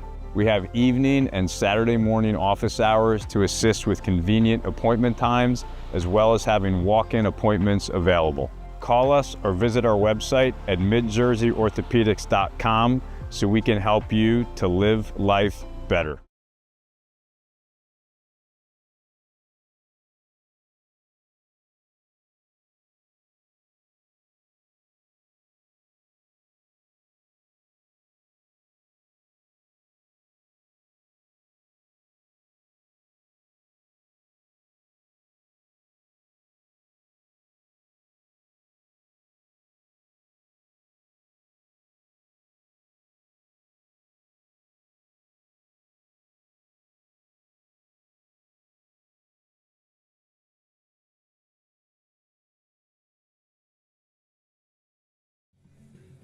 Moody Park, bottom of the sixth, playoff baseball and a 2-1 lead for the South Jersey Kings over the Trenton Capitals. As the Caps now into the last third of the game, they're down to just 9 outs. If they want to, they're down to 12 outs if they want to make a comeback effort here. As we go hurtling towards the final third of this one in a game that, you know, for as high stress and high tension as this game is, they've moved pretty quickly on all sides. Calora's back out here. His first pitch line foul. That could have been dangerous. Push to the right of the bag. And we've seen Wargo be a dangerous hitter today. In his first at-bat, ripped that triple into that right center, into that right corner. So we know he can swing it well. Calora's 0-1 on the way. Catches the outside corner on the curveball. As Wargo double checks right where that pitch was. Sun beginning to hang low over those trees past right field as Wargo fouls that one in the opposite direction. To remain 0-2. And Calora's still under 70 pitches. He's in cruise control. And you got to say, you know, the amount of tough weather outings we've had this summer, it's fitting that we get a pretty night for the playoffs. This one's lined into right. Coming on is Hartman. He's there. Gloves. And out number 1. I mean, it is a nice poetic ending, as you said, with this weather. Just our last ride at Moody Park here together for the summer. So, yeah, it is just nice to see. So stepping up to pinch hit for the Capitals. Looks like it'll be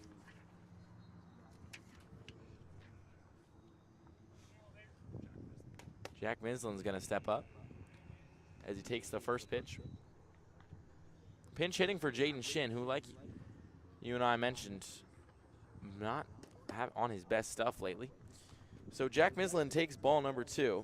Interesting move here, Luke. Mislin's 2 for 23 on his summer so far with the Caps. He's had his fair share of struggles. Lafayette, sophomore, lines this one to the gap. It'll get down for a base hit. Barehanded by Shin. Took a weird hop and just popped it into his right hand. As the Doylestown native is aboard. And the tying run 90 feet closer, though still on first base for the Capitals as they aim to storm back late in this one. I mean, I mentioned Mislin struggling this summer. I mean, what a way to kind of get one of your bigger hits of the season. I mean, that is his biggest hit of the season, period, actually. So Mislin gets that pinch hit opportunity after Shin had two, you could say, rough at-bats, and steps up in a big way. So bring up McGordy, who takes the first pitch for a called strike. And McGordy's 0 for 2 today. He's had his struggles today as well. He did hit his second at-bat. His fly ball was hit decently hard. We'll see what he's able to do against Calora. 0-1. Outside. Evens up the count at 1. Mislin on first, McGordy in the box. Calora, like you mentioned, he was in cruise control. He's still doing pretty well with that pitch count. It's at 71. Here's his pitch. Hit high and hard, carrying into left field, pushing foul, and onto the asphalt. And it sounds like he broke his bat. So, quick pit stop. Back to the dugout for McGordy, an equipment change. Maybe, you know, a sip of water, new stick of gum. But he's back out there pretty quickly. Tell you what, did theater for 3 years. You don't see costume changes about as quick as that. As McGordy's in the right-handed batter's box. Stares down the 1-2, lines it up off the pitcher's mound and past the glove of Mercado. It's into the outfield. As there's runners on first and second. As McGordy and Mislin are both aboard. And the Capitals inching closer to tying this one up. As we get some bullpen action out there beyond left field. And Luke, this is one of the best spots you can have with the Capitals. You have one of your all-stars up in Carl Wisman, who we know can do some damage. He has real gap-to-gap power, especially earlier in the season, kind of coming towards the close of the season. He was on a little bit of a struggle, but we know what this guy can provide. He's 0 for 2 today, but he's got hits in 3 straight appearances. You got to think he might be due. As he takes the first pitch outside, it's 1-0.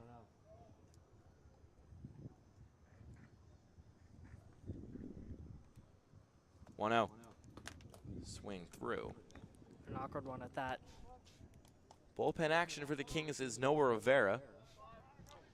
One of the better pitchers on an already very good staff. They're treating this game like a must-win, and it is. Win or go home for both these teams.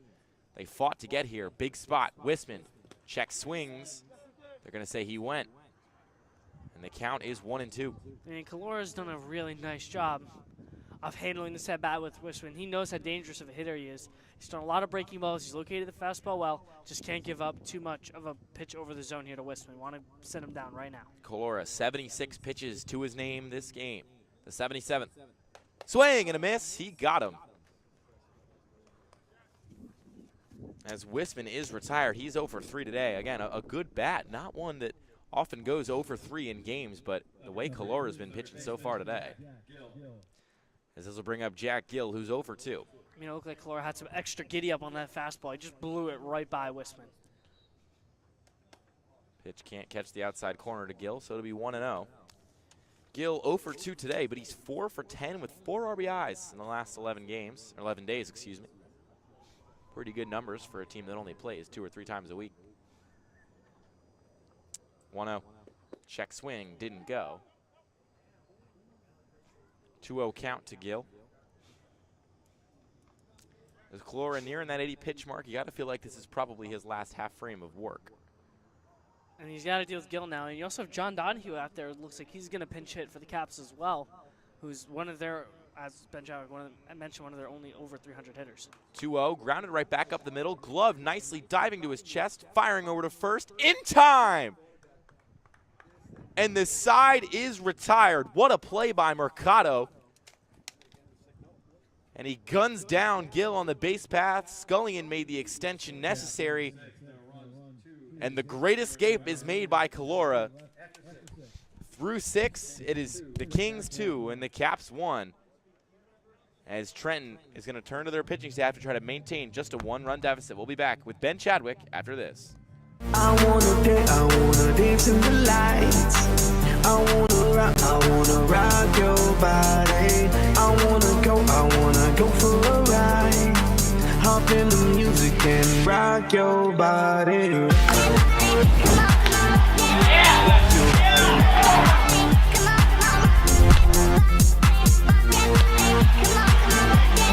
Rock your body.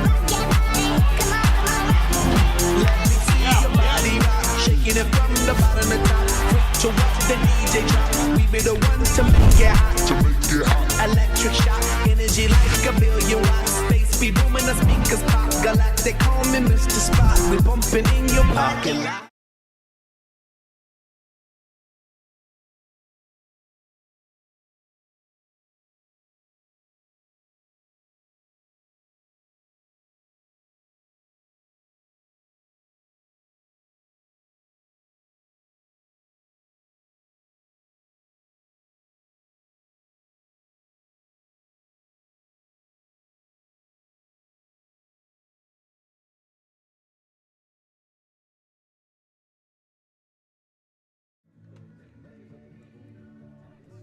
So right after the magical play made by the shortstop Ty Mercado, he is up at the plate here, starting things off in the top of the 7th. Ben Chadwick joined alongside Luke Lendler for the rest of the way here in the ECCBL South Division quarterfinal matchup between the South Jersey Kings and the Trenton Capitals, a game in which the Kings currently lead 2-1. But boy, I mean, it just feels like this one's going to go down to the wire, Luke. Yeah, this definitely has a playoff feel about it. Hopefully we avoid a 12-run 7th inning like we got last time.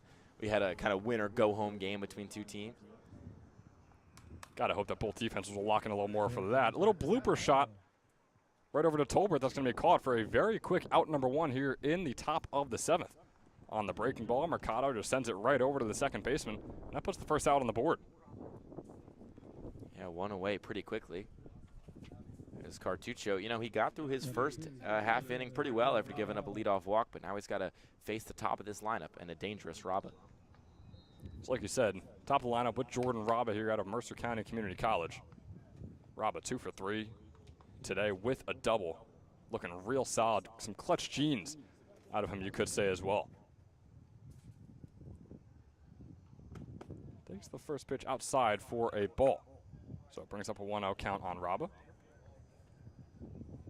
And just one more slight North Division update for you here in the other ECCBL quarterfinal. Pocono is now up 4-0 over the Quakertown Blazers for a chance at playing the Mercer Mammoths. As this one from Raba is grounded out into right field. Cole McGordy will scoop it up, but not before Jordan Raba finds himself on first base for the 3rd time today. That man is 3 for 4 and red hot here in the quarterfinal matchup. And look at this. And off goes Raba as the ball flies over the head of Mescal. Or instead, I should say Cartuccio. Yeah, Cartuccio couldn't handle a ground ball that was like just kind of tossed towards him by the right fielder. Scored it away, got past the foul line, and you know, with no backup there, Raba said, "Don't mind if I do," and made his way on over to second. Things like that just cannot be happening. I mean, in a game of this magnitude, sure, we've seen some silly stuff here in the ECCBL, you can call it, but an ECCBL playoff game, I mean, a throw from the first baseman back to the pitcher, that's just unacceptable. Justin, I was about to say this game had a real playoff vibe, playoff atmosphere about it with the intensity. And it still does. Yeah. We're getting from both teams, and it still does. You know, a tight one-run game. And I just want to give Raba his flowers. Feels like for much of the season when he came up, and you and I were calling Kings games, he'd be like, you know, he's leading off, but he's not hitting like a leadoff hitter. A great spring, but struggled this summer. Exactly, yeah. But we've really seen him come on strong, especially in these last few weeks. And even when he doesn't get on base, Raba does a really good job working long at bats, getting like deep into the pitch count, and slapping stuff, pulling stuff opposite way. Any way he can get on base so far in this game, he has. I'm very impressed with what he's done. The opposite can be said, though, for Dom Manzilla, who is 0 for 3 heading into his 4th at-bat today. First pitch is a breaking ball down in the dirt from Cartuccio, had after a mound visit between him and his new catcher, Braden Mescal, who checked in after last inning. So a 1-0 count here on Inzilla, the Wagner commit. Standing at 5'10", 190. Unit. Absolutely. A 299 hitter so far this summer coming into the game. That's dropping a little bit after his first 3 at-bats. Here's the 1-0. Fastball swung on out into center field. Could it be the first hit of the day? It will be. Through the legs of Wargo. Around comes Raba, or rather he will stay put at third. Wargo kicked that one in front of him, which is why he was able to track it down and keep the runners on the corners here. So no runs will score, but the Kings are looking dangerous as they did in the top of the first, all the way here in the top of the 7th now. Got some footy skills there from Wargo to knock the ball down with his cleat and keep it in front of him. You know, talked pregame to our PA guy Jeff about how the Capitals have a full roster today, and we're basically seeing 2 arms warm up as a new one walks out. Exactly like you said, new arm coming out there for the Trenton Capitals. Jack DeFissi is the new man for Trenton when we return. The day for Chris Cartuccio is done. And a fairly short one at that. So we'll see how the new pitcher's able to do as Cartuccio checks out. And on his day, just 20 pitches. He got 4 men out, allowed 2 hits, and had 1 walk. Coming out here in the top of the 7th, new pitcher in. We'll be right back after we let him get his warm-ups in. Here in the ECCBL quarterfinals, one final ride at Moody Park right after this.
So the new man out there for the Trenton Capitals, Jack Duffy.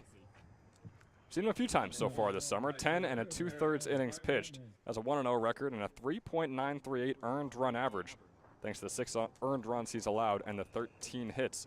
As well, a Catholic University commit, and had a 3.23 earned run average at Christian Brothers Academy this past spring. As off goes Inzilla, no throw over from Meskel off that first pitch. It was a called strike 1 on Eric Hartman. So now 2 in scoring position for the South Jersey Kings, and only 1 out to show for it. Duffy gears up for the 0-1 to Hartman. Fastball is in there for a called strike 2. Jack Duffy looking good in his first at-bat today. Yeah, trying to keep the heat up and kind of keep Hartman on his toes, especially when you get 2 fastballs early in the count. You get him chasing for the rest of the at-bat. I wouldn't be surprised if he goes off speed here. Here comes the 0-2. It's going to be a fastball, and it's fouled off. Or, just go back to what's working. The choice is yours. You tried to call your shot. As Black Sheep said. Eric Hartman out of Rider University, heading into his senior year there. The MAAC All-Championship team went 12 for 19 in the MAAC tournament. And he's pretty smart, too. All-academic team. It's looked pretty solid this summer as well, a 333 hitter, showing that experience all spring and summer. Here's the 0-2 pitch. Fastball swung on, going to go right past the glove of Gill. 1 run will score in Rabba. Rounding third is Dom Inzilla, racing home. And the Kings extend their lead by 2 as the runner is safe on second. Eric Hartman, a 2 RBI double. A 4-1 lead for the South Jersey Kings. Just a few innings left to play before they punch their ticket to Quakertown. Big players make big plays in big moments, and that's exactly what this Kings lineup has done. Once you see those inning counters shift into the 6th, the 7th, the 8th, and the 9th, we see the Kings bats light up. They have pulled away game after game late in these. They don't often come back. They're often leading, and then they just explode their lead, as that could be 2 huge runs down the stretch with a big batter up at the dish. Absolutely. Danny Skillane facing his first pitch from Duffy today. Breaking ball is going to find that inside corner for a called strike 1. And Duffy looked really solid against Hartman, right? He had the breaking ball for a called strike 1, breaking ball for a called strike 2, and then a foul ball, so 3 straight strikes technically. And then the one that just goes right past the glove of Gill, and it starts off his day with a double. That is Duffy. As that breaking ball goes bottom right and just outside on Skillane for a 1-1 count. Skillane no hits yet today, but he has gone on base twice thanks to a hit by pitch and a walk in his first 2 plate appearances. Has the 1-1 here. Here's up, fastball is just outside, but boy, it is coming in hot. Off the right hand of Duffy.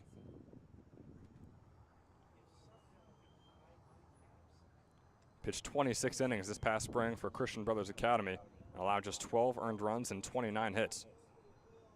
Breaking ball is going to clip the bottom right corner that time for now a 2-2 count on Scullion. Yeah, Scullion showing a little bit of rust so far in this game. You know, his first game back here in about a week and a half. 0 for 1 today. Did draw a walk. Got to think pitchers are being a little bit cautious around him.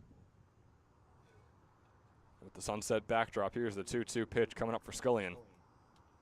Hartman taking a bit of a big lead, then rewinding it back. Breaking ball, swing and a miss there from Danny Scullion, who is still hitless here today in the ECCBL quarterfinal, and it puts out number 2 on the board here in the top of the 7th. But it brings on another ECCBL All-Star for the South Jersey Kings, this time in Andrew Pedrick. Heading into a sophomore season at Hartford Community College, a .266 hitter this past spring, but a .311 hitter so far on the summer. His first pitch coming from Duffy today.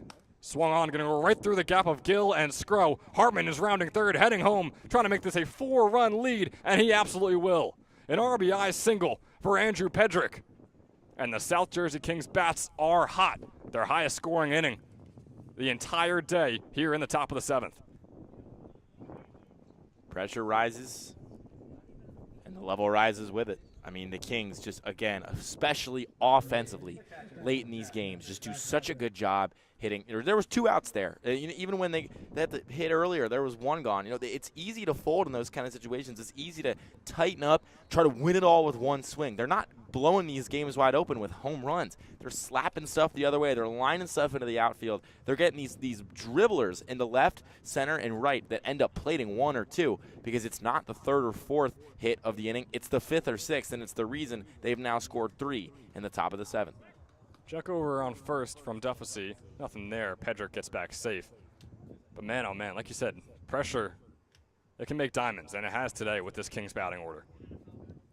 First pitch coming up for Fitzpatrick. He's already 2 for 2 today. Breaking ball finds the bottom right corner. And it's tough on Duffy because all the way leading up to the hit that keeps on happening in these at-bats, he looks locked in. I mean, he is just lasered on the mound with 0-2 counts and then a foul ball, but can't really get anything to go and put away these hitters. Just 1 out so far on his day. Yeah, you know, it's hard to feel like it's really the pitcher's fault when all these hits are kind of just squirting out past infielders. But at the same time, you would like him to be maybe a little bit more aggressive, challenge these guys upstairs and inside with fastballs. 1-1 fastball, there it is fouled off.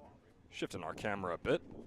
You know, we are very jack of all trades here in the ECCBL. Swiss Army knife, if you will. Absolutely. That should look much better for you folks. Here's the 1-2 coming up for Fitzpatrick, who already his 3rd straight game with at least 2 hits and his 5th straight game with a hit here for the Kings. Has never had a 3-hit game all summer long, though. Gonna try and get that right here. Here's the 1-2. Fastball way outside. Most out of control pitch we've seen from Duffy. Yes, I agree. He yanked it. However, if you will walk with me here, I like what he was going for there. I think you could tell he was trying to go that fastball up and in. He just kind of yanked it and pulled it way outside. Stay with me now. 2-2 is outside, bringing up a full count. Okay, yeah, that one he just missed. Losing control on these last 2 pitches against Fitzpatrick. Boy, you got to get rid of this inning as soon as possible if you're the Capitals. Got to get the offense going, which it really hasn't today. Now already down 4. A 3-2 pitch to Fitzpatrick. Off goes Pedrick. Popped up sky high and foul. Just out into our Moody Park parking lot. Yeah, this marks the last game of the summer at Moody Park for everybody here. And this also marks, hopefully, my car never getting hit by a baseball all summer. I knocked. No, chill. I knocked on the desk. Also, I'm like last car in line. If a foul ball hits my car, I think Barry Bonds stepped into an ECCBL game. 3-2 as off goes Pedrick, but it won't matter because it's high and inside on Fitzpatrick, who will take his base and put runners on first and second here. The King is not done yet. Gonna try and keep on pouring salt on the wound as we get a mound visit for Duffy. He is just 16 pitches in. Ethan McHugh looks to be the arm warm right now for the Trenton Capitals as Duffy's day is done. Short leash, that's what we talked about earlier in the broadcast. It's the postseason. You're going to have a short leash. That's exactly what it is, as Trenton Stenard is the next man up for the Trenton Capitals, who are, we can really say, rolling through these pitchers right now. And you got to think, I mean, it's unlikely at the moment, but if they win this game, you wonder what it's going to look like on Saturday and maybe even Sunday if they're able to win in Quakertown, what their bullpen is going to look like for those games. But regardless, Trenton Stenard will get his reps in as Duffy's day ends very early, less than 20 pitches for him, and he's already yanked. Stenard on the mound warming up when we come back in the top of the 7th. Kings lead 5-1. I wanna dance in the lights. I wanna rock your body. I wanna go for a ride. Hop in the music and rock your body.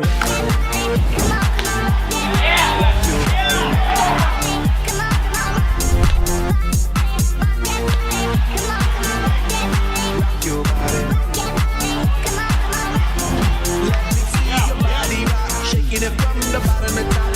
To watch the DJ drop. We be the ones to make it hot. Electric shock. Energy like a billion watts. Space be booming, the speakers pop. So Trenton Stenard still warming up out there. Last time we saw him was 3 weeks ago against the Trenton Generals, in which he threw 5 innings and earned the win. He allowed 5 earned runs. Still got the win in that one. His offense showed up for him in that game. They're going to have to show up in these final 3 innings here in the ECCBL quarterfinals. He's pitched 16 innings so far on the summer, and the only win he has is the one I just mentioned back on July 3rd.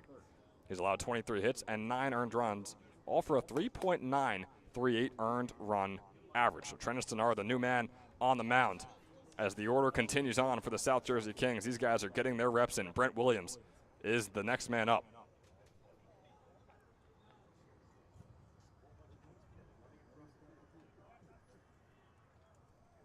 Yeah, you know, as he steps onto the mound to get his pitchers in, we got some wild Kings running around on the infield grass, you know, coming out from their bullpen, their dugout, making their way to first and second. There's a big out he's got to get here. Buchanan's not a bat to be sniffed at. Average is low, power's high. Williams, you got to punch him out here if you're Stenard. First pitch to him is a fastball, but not coming in too hot. I was debating calling that a changeup, but it goes outside and brings up a 1-0 count, probably in the mid to high 70s on that fastball. So here is the 1-0 from Stenard on Williams, who's 1 for 3 today. Swung on and fouled off. Trenton Stenard is heading into his junior season at Fairleigh Dickinson Florham, sitting at 5'11", 175. You could say he's been, you know, fairly solid this summer. Boy, we are really pushing it today, aren't we? Yeah, that was green. I knew that. I could see that. That was good out of my hand. That one felt good out of my hand. I like that one. As this one is fouled off once again by Williams. You know, it sounded like nothing but net on that pun right there, and I can't say it went through the hoop. It was just nothing but net. You know, when it goes under the rim and it just hits the net, that's what I felt out of that one. You're hating.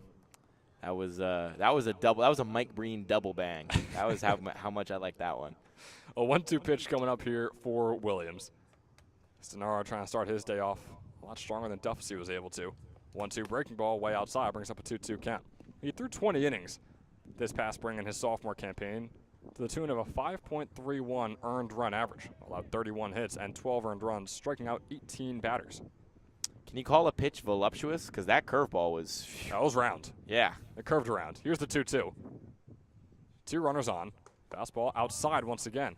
But you get what I'm saying, right? That fastball is not coming in too hot, although it is. It's sneaky. It doesn't look fast out of his hand, but it seems to get to the zone pretty quickly. It's the kind of pace that's tough for a hitter to handle, but not, you know, when it's way outside. This big pitch upcoming. 3-2 full count, 2 outs on the board. Runners take off, swing is on, and fouled off. That pitch coming in at 79 miles per hour according to our tracker. So maybe you're right, yeah, maybe the way he's throwing so overarching doesn't really make it seem like it's coming in too hot. But in the high 70s, which is about an average speed, I'd say, here in the ECCBL. Pedrick on second, Fitzpatrick on first, 3-2 once again. Swung on and fouled off. Brent Williams really getting his money's worth on this at-bat. Trent Stenard also getting his warm-ups extended, you could say as well.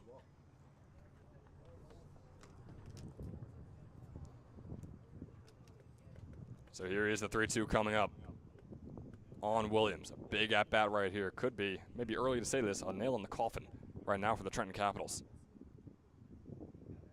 Full count offering is high and will load up the bases. Williams on first, Fitzpatrick on second, and Andrew Pedrick takes third. Talk about the 2-out rallies today from the Kings. Top of the first, 2 outs on the board, a couple runners on. Both of those runners score. Similar scenario here, but able to do even more damage with the bases all loaded up. Yeah, big spot for Austin Buchanan. Can really just make this a punishing 7th inning. A .214 hitter on the summer. His first pitch, not swung on, is going to find the bottom right corner for a called strike 1. And a quick update from the North Division ECCBL quarterfinal. Pocono now leads 4-1 over the Quakertown Blazers in the bottom of the 4th. So a bit of a closer battle there, but also a few innings behind us. So looking like a very similar final score in both of these games.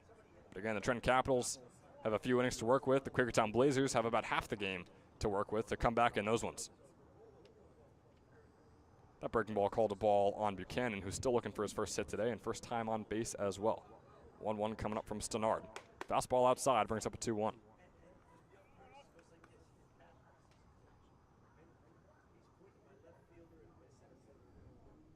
Buchanan with 2 doubles, 1 triple, 1 home run on the summer. In the 20 games, he's played in a bit of a late addition, but has been consistent ever since he joined the South Jersey Kings this summer.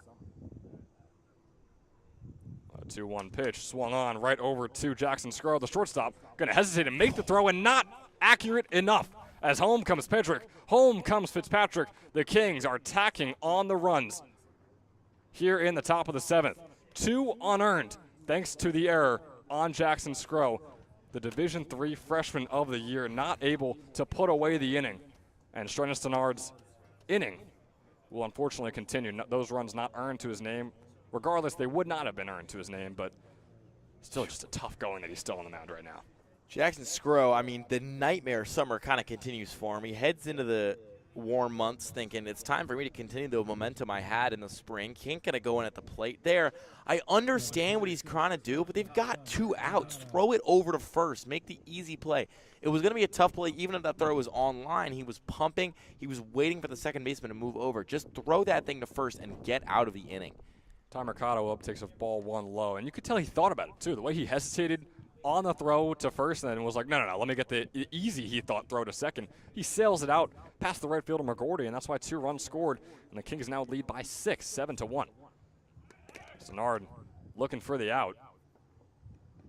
Won't get it on the pickoff to Buchanan. He's just looking to end off his initial inning as soon as possible. Things are very quickly unraveling here for the Trenton Capitals. As off goes Buchanan. This one swung on. Is going to get past Wisman out into right field. The grounder, Ty Mercado with the RBI single. And Buchanan taking third. Runners on the corners as the South Jersey Kings lead 8-1 here in the top of the 7th.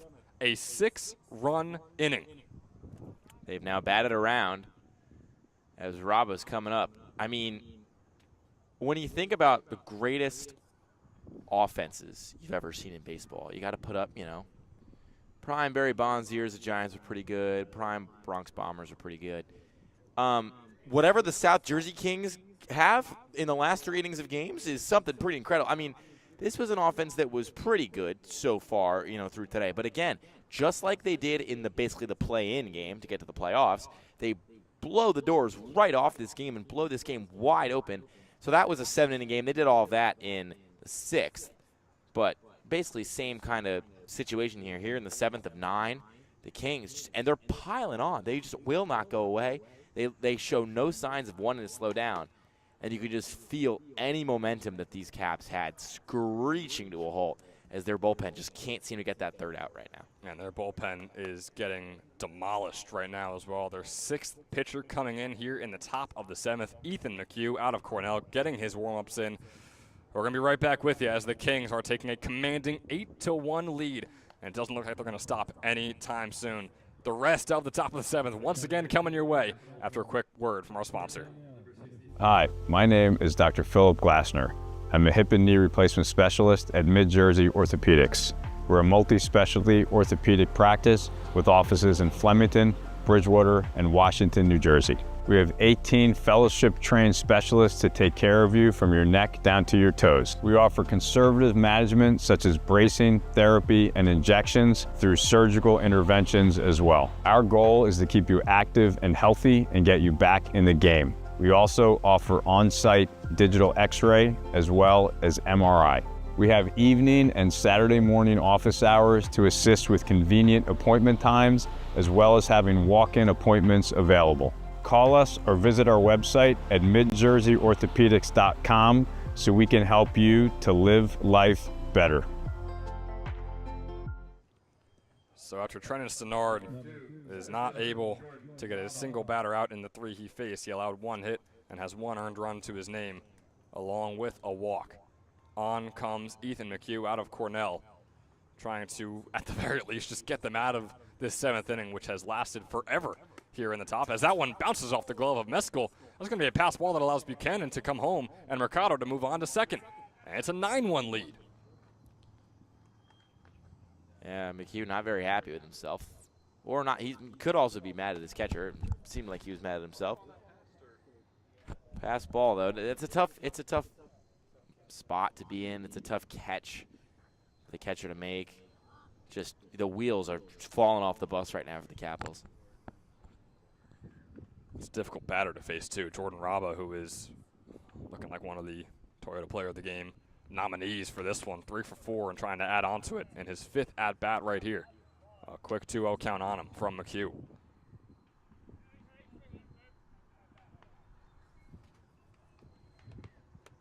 Raba arguably having his best game of the summer as he swings on that one and fouls it off. Especially given the timing.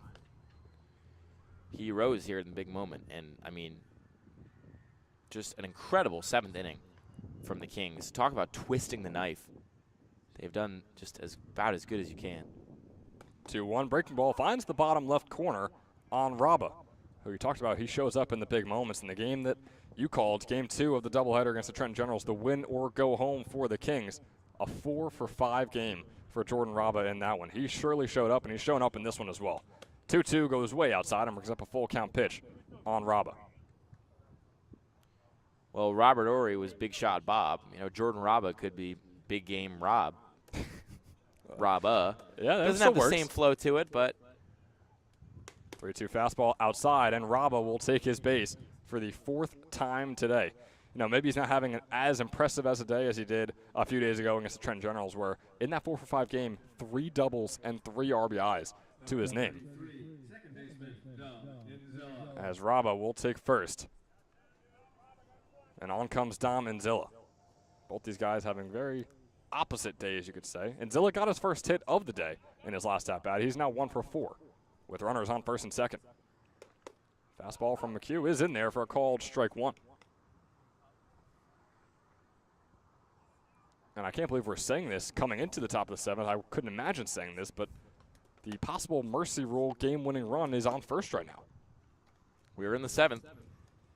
So they get up 11-1, and then the Caps can't score. Which we would get a mercy rule. And for the second Kings game in a row, we are staring down the possibility of a late mercy rule call in a game that was tied heading into an inning that was close to the end. It's pretty incredible. It's pretty incredible. It's Tyler Kimmick and the squad have been red hot recently. I mean, that is a word I keep saying to describe the South Jersey Kings. I'm going to keep on doing it as long as they keep winning these ball games. The 2-1 to Inzilla is high for now a 3-1 count. Yeah, I mean, the Gens Kings game was tied heading into the 7th. This one wasn't, but still, it was a one-run ball game. The Caps had just scored. The Kings were slowing down offensively. Just fastball swung on and fouled off by Inzilla. But no, I completely understand what you're saying. I mean, it really is. This was a tight and close ball game that, to start off, when I came on the mic, I said, hey, we got a nail-biter here in Moody, and I can't wait to see the rest of it. Well, now I'm not sure how many of our viewers want to see the rest of it. Now we got a 9-1 ball game. There's the pitch, breaking ball up high, and once again, the inning continues with the bases loaded here in the top of the 7th.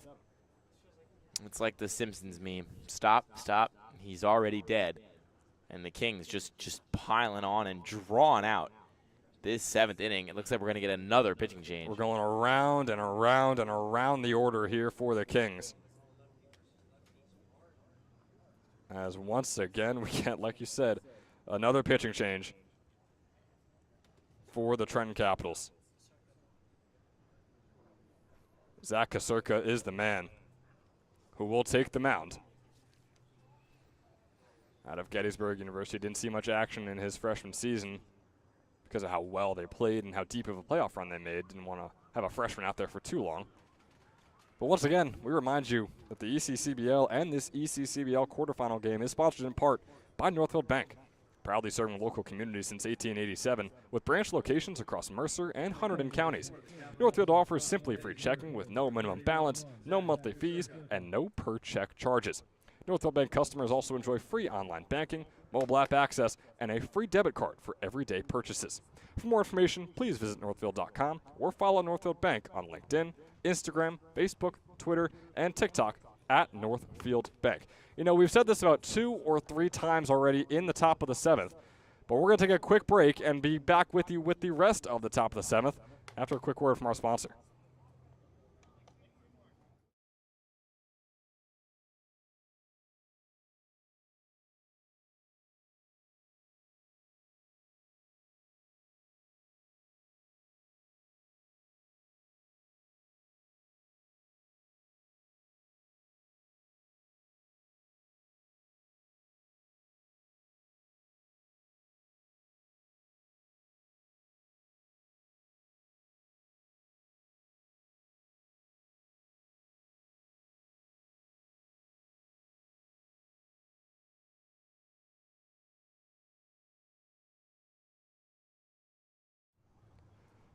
Bases loaded up. The lefty Zach Kasurka up at the plate, facing off against the lefty Eric Hartman. First pitch from Kasurka, as I said, heading into a sophomore season at Gettysburg, is lined out into right center. Mercado comes home. Raba rounds third. The Kings increasing their lead by 2, a double-digit lead after the game was just a 1-run ball game heading into the top of the 7th. One of the greatest half innings we have seen this entire summer being put together right now by the South Jersey Kings. Greatest offensively, that is. One of the best movies you'll watch as a little kid is The Lion King. When they get Simba up on the rock and they say, Simba, everything the light touches is our kingdom. The second the lights come on at Moody Park, the Kings, everything those lights touch, they seem to own. The second game in a row, this huge late inning rally, has given them a mercy rule level advantage. A mercy rule level advantage in a playoff game. In a game that was a one-run game 20 minutes ago. Yep. And we say 20 minutes ago, it probably is like a half hour at this point. I mean, we would have to look back, but my goodness, this inning has taken forever. 3 different pitchers we've seen. The 7th pitcher on there, Zach Kasurka for the Trenton Capitals. 7th pitcher in 7 innings as Danny Skillian pops this one up sky high. My goodness, can the half inning come to an end? Cole McGorty racing down, makes the grab. The Trenton Capitals finally get it done. 3 outs are on the board here in the top of the 7th, but not before 9 runs score. We're going to say it one more time, folks. A 2-1 ball game after the bottom of the 6th is now an 11-1 lead for the South Jersey Kings, and they are 3 outs away from possibly ending this one in the bottom of the 7th. We're as in much shock as all of you are watching this one. South Jersey, boy, South Side is a dangerous team in the North Division. The way this Kings team is playing, though, that is going to be a fun matchup on Saturday. Heading in to the bottom of the 7th. Never thought I'd say those words. We'll see you there.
We welcome you back here into the bottom of the 7th.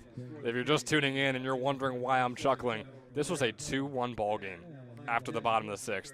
As you can see, it is now 11-1 in favor of the South Jersey Kings, who now have a new pitcher on the mound. Connor Calora's day is done. 6 innings, 6 hits, 1 earned run to his name, and 8 strikeouts as well. Connor Calora going out with a bang. We will not see him on Saturday or Sunday thanks to his 80 pitches thrown. What a season it was for Calora. John Donahue starting things off with a grounder right over to Brent Williams, who makes the throw over. Will it be in time? They're going to say it will be. The third baseman, Brent Williams, as Danny Scullion stretches all the way out, looking like a gymnast on first base, making the grab for out number 1.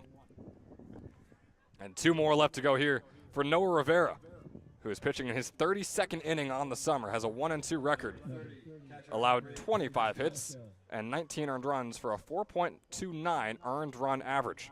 What a play by Williams. That was incredible. And, like you said, it's not a one-way street. Scullion did a nice job extending out there and plucking that thing. But absolutely. Man, that play shouldn't have even been close if it wasn't for a great glove and a whip over to first from Williams. Now on comes Braden Meskel after a called strike 1. Takes that fastball inside for a 1-1 count. Noah Rivera out of Kane University heading into his senior season there. That's a 1-1 pitch. Swung on and fouled off. Boy, these Kings pitchers working fairly quickly on the mound. Obviously, he won't be able to now. Going to have to get a new ball from our home plate umpire, but Connor Calora especially, once you get that ball, you get the pitch, and in maybe 6 or 7 seconds, would be throwing that ball down and usually right over home plate. 8 strikeouts to his name. As Braden Meskel in his first at-bat today.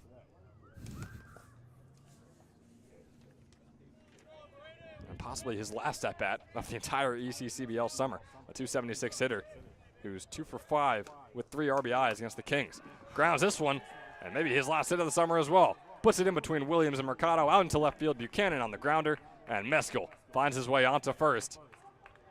Fingers up to the sky. As in his first at-bat today, trying to start off what needs to be a pretty enormous rally for the Trenton Capitals here in these final 3 innings, if we even get 3 innings. 1 run has to be scored here in the bottom of the 7th for this game to even continue. On comes Jackson Scrow. His first at-bat is a called strike 1. Scrow had the very costly error in the top of the 7th that we saw. And now here he is with his first at-bat. The 0-1 from Rivera, swung on out into left field. Buchanan not going to be able to get under it. Takes a bit of a weird hop, as Jackson Scrow will also start off his day with a single. And right back into this thing is the Caps dugout. They are the loudest we've heard them all night. And, at a certain point, you're down 10, you're playing with house money. You're Go out with a bang. Just going out there saying, I'm going to swing this thing. And sure enough, 2 quick singles. This does mean a double play ball would end the game. Want to keep that in mind. On comes the top of the order, Ethan Tolbert. He's 1 for 3 today. Had the single earlier. Has also struck out once against Connor Calora, who hasn't, though. 8 strikeouts to his name, like I said. Breaking ball just outside on Tolbert for a 1-0 count. Scrow on first, Meskel on second. 1 out on the board as the South Jersey Kings lead 11-1 over the Trenton Capitals. 1-0 pitch swung on and fouled off just past the left field fence. Sky high out towards the basketball courts here at Moody Park.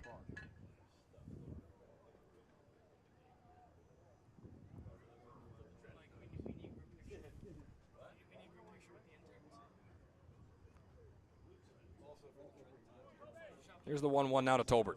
2 runners on. Fastball is low and inside. Brings up a 2-1 count.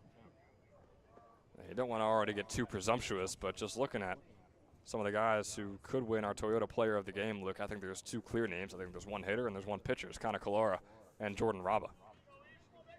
As the 2-1 fastball way inside, going to get past the glove of Longo as the runners will advance both into scoring position.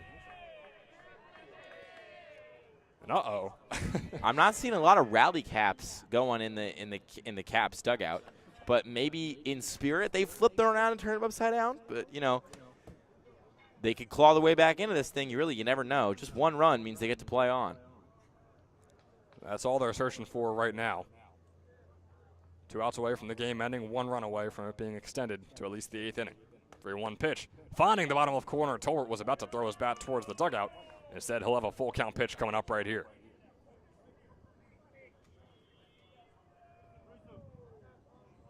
Noah Rivera has 31 strikeouts on the summer in the 31 innings he's pitched. Boy, he would love one of those right here. Here's the 3-2 offering. Inside and low will load up the bases for the Trenton Capitals. Still only 1 out on the board, as like you mentioned, the Trenton Capitals dugout is getting pretty rowdy over there.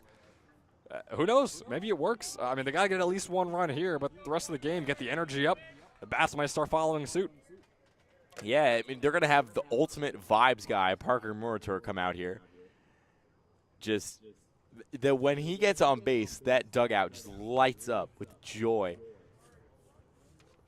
And it's funny, I always crack a smile whenever I hear a dugout active like that. I remember the first ever college baseball game I ever went to, covered, experience at all, was Arizona State against Austin Peay in like February. It was like Valentine's Day weekend.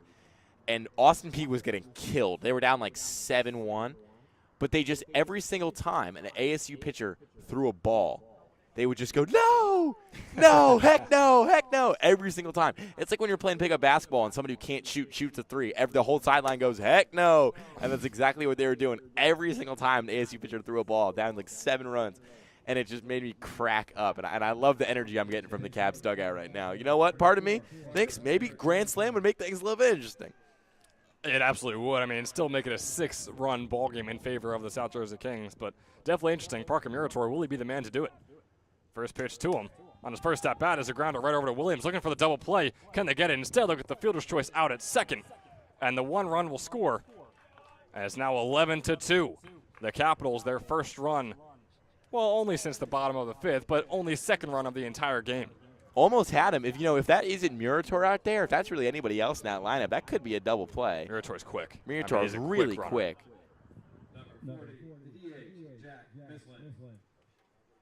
So Murator with the fielder's choice that brings in Braden Meskel, as now Jackson Scrow on 3rd, Murator on 1st, and Mislin up at the plate. First pitch to him, swung on and fouled off. Hard one right at our fences here behind home plate. Mislin is looking for his 2nd hit today and just his 2nd at bat. Had the single in his first and has no 1 count from Rivera right here. 0-1 offering, breaking ball is low. No, Rivera, it's not exactly what we're used to seeing from him. Usually is able to have a little bit more control in these at-bats. I've seen a lot of pitches go into the dirt or be wild and bounce off the glove of Longo that advanced the runners earlier. He's now got a 1-1 count. That one's going to be high and bring up a 2-1.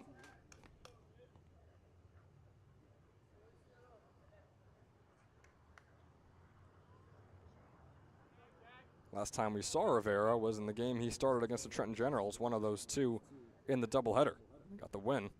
As that one goes way inside, is going to clip Mislin, and he'll take his base, and the bases will be loaded up once again. Scrow on 3rd, Murator now on 2nd, Mislin taking his base on 1st. And along comes yet another new face for the Trenton Capitals, and Matt Westcott. And while Coach Kimmick is going to talk to his catcher, Peter Longo, we have a quick update for you from the North Division. In the top of the 6th with Pocono and Quakertown. Pocono leads 5-2. Harold Ivory did just have a home run that added on 1 run for the Blazers. So a much tighter ball game out there than the one we have here at Moody Park. But again, the Trenton Capitals are humming just a little bit here in the bottom of the 7th. 2 outs on the board. Now an 0-1 count on Westcott as that fastball finds the bottom left corner, and the bases loaded up. Rivera gets the call from Longo, gears up. The 0-1 offering is outside for a 1-1 count. You know, this late rally by the Caps is tough on the Kings for a number of reasons. Not only do they got to play longer, but it also means probably not going to get a feature from Rivera. anymore. You know, if he got out of that inning quickly, he could have pitched the next day. Absolutely, yeah. But now you got to think he's probably going to finish this thing out. 3 innings pitched, won't even pitch Saturday, definitely not Sunday. So it's tough. It's a tough thing to happen. Well, I believe he would be available for Sunday if he can keep things under 40. 40? Okay, I didn't know what the line number. was for a couple days. I know for the next day it's 30, right? Yes. Yes. Yeah, and then Saturday he will likely not be available unless he's really able to just power through the bottom of the 8th. As he's got a 2-2 count on Westcott here, bases loaded up. Here's the offering, no swing, as that one's just high. Kings thought they had him, so did Rivera. Instead, it's going to bring up a 3-2 count.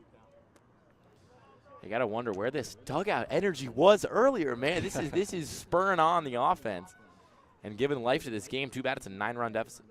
3-2 is in there for a called strike 3. Bottom of the 7th, and the entire 7th inning finally over here at Moody Park after 10 combined runs, 90% of them coming off the bats of the South Jersey Kings, who now lead 11-2, and we play on here at Moody Park.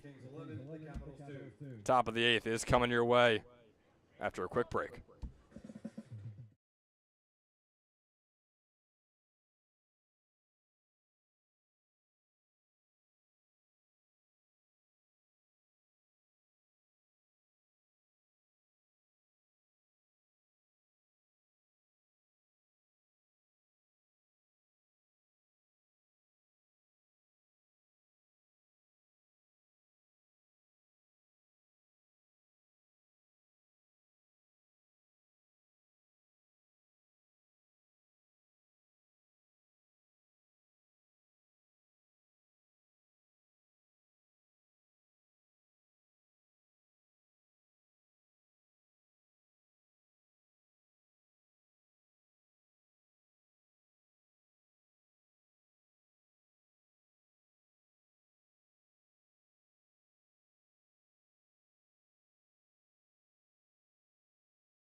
Back here with you in the top of the 8th, and yet another new pitcher out there for the Trenton Capitals, their 8th here in the 8th inning. Shane Langen is a man who just wrapped up his career at Christian Brothers Academy.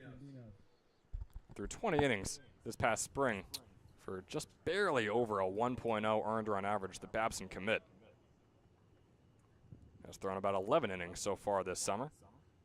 Has just a 1-2 record and a 5.091 earned run average. He's going to face off against Andrew Pedrick for his first at-bat today. Or, excuse me, Pedrick will be checking out. As in comes Mike Chiravallo. It's a name for anyone who's been following us along last summer and the summer before. A name you very well knew for the South Jersey Kings was, and still is, the franchise's leading hits in one season, and is now technically back for his 3rd season, although starting off his summer here in the playoffs. And if you're the Kings, you want to approach this inning with the same attitude you had in the last one, especially when you're 1 run away from triggering that mercy rule again. You're thinking, let's go eat, let's hit the showers, let's get out of this game as quick as we possibly can. Is that the player saying that, or is that you saying that? That is the player saying that. I am more than happy to spend our waning moments at Moody Park sitting next to you, Ben Chadwick, even if there was no mercy rule, and calling this thing to the very end. I know I'm getting my free dinner after this, but I think if you're the Kings players, you want to rest, recover, and get out of this game. So you want to approach this with the same attitude. Don't start swinging for the fences all of a sudden. Don't start getting over aggressive. Just stick to what's been working. Seeing every pitch well, slapping stuff the opposite way, staying balanced at the plate, and get out of this game. 1-2 to Chiravallo, breaking ball way outside, bringing up a 2-2 count. Mike Chiravallo just wrapped up his sophomore season at Bucknell University. Played in 26 games and batted just a 189 average, 10 for 53 with 3 RBIs on the spring. Now here he is this summer with his first at-bat of the summer. That ball goes just outside. Boy, it was a close one for Langen, who now has a 3-2 count on Chiravallo.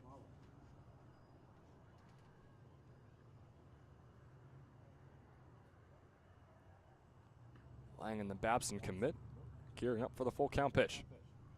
Fastball in there for a called strike 3, and what might be the first and last at bat of the game for Mike Chiravallo, striking out.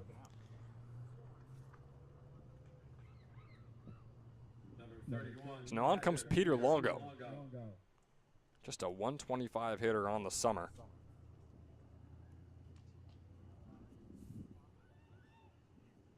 Stepping up for his first plate appearance here today. Takes a fastball inside for a ball 1.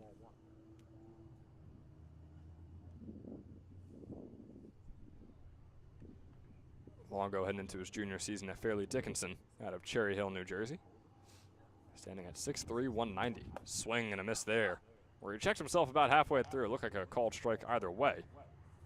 As it brings up a 1-1 count. You know, I was down in Cherry Hill the other day. Where were you? Went to a Silver Diner right across from the mall.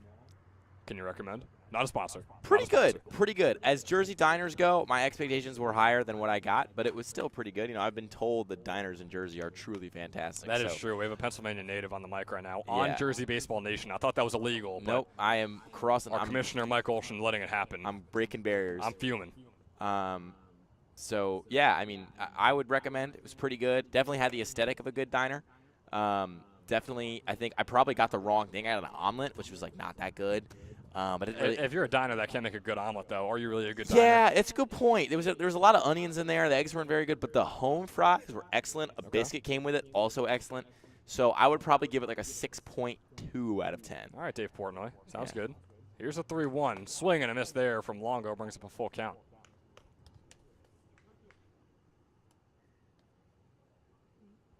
Lights are shining bright here. Fully dark sky at 8:55 p.m. Eastern Time. The 3-2 with 1 out on the board. Fastball outside. And Longo will take his base for the first time today in his first plate appearance of the day. Peter Longo with just his 6th walk of the summer here in his 21st game.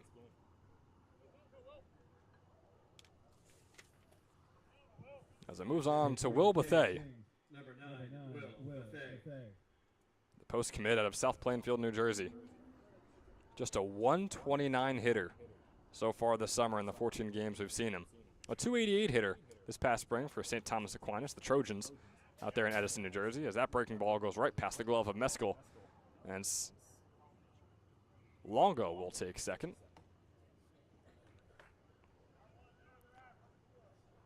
So Langen looking to lock in a little bit, not allow that 1 run, possibly have his team in danger of a mercy roll once again in the bottom of the 8th. Longo would be the run to do it. As the 1-0 pitch coming up here for Bethea. Swing and a miss there on the fastball inside. Brings up a 1-1.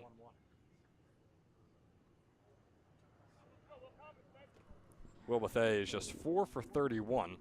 Last time he got a hit was little under 2 weeks ago against the Miners, where he went 1 for 3, and he swings and misses at that ball to bring up a 1-2 count. He's got 4 hits with 1 double and 1 triple on the summer, so take that for what you will. As Langen gears up for the 1-2. Oh, that's going to be in there. Delayed call from our home plate umpire, but a called strike nonetheless. And it puts out number 2 on the board. Still a runner on second. And a mound visit here for Langen from Capitals assistant coach. And boy, oh boy, you hope that they won't be making another change, and they will be. The 9th pitcher of the game is coming in for the Trenton Capitals.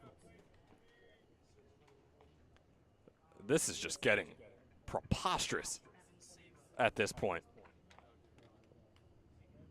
Evan Sabo is the next man up. Out of Fairleigh Dickinson University, he'll get his warm-up pitches in. And boy, oh boy, we're going to see how things go here for the Capitals.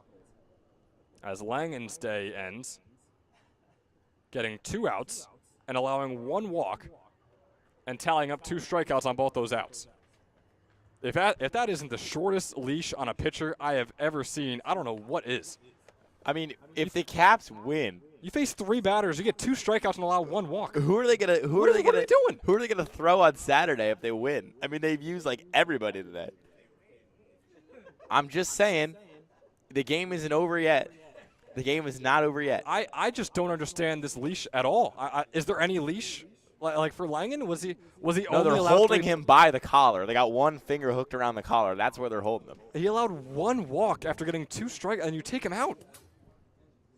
This is preposterous. Oh my goodness! I mean, you put in Evan Sabo, who has been decent, right? He's got a 4.0 earned run average on the 14 innings he's pitched. Boy, oh boy, we're going to say that this pitching change is brought to you by Northfield Bank, who is proudly serving local communities since 1887 with branch locations across Mercer and Hunterdon counties. Northfield offers simply free checking with no minimum balance, no monthly fees, and no per-check charges. Northfield Bank customers also enjoy free online banking, mobile app access, and a free debit card for everyday purchases. For more information, please visit northfield.com or follow Northfield Bank on LinkedIn, Instagram, Facebook, Twitter, and TikTok at Northfield Bank. As I said, the 9th pitcher of the game. As we'll get an update from a bit of a closer game in the North Division, a 6-2 ball game in the bottom of the 6th, in which the Pocono Timber Rattlers lead over the Quakertown Blazers.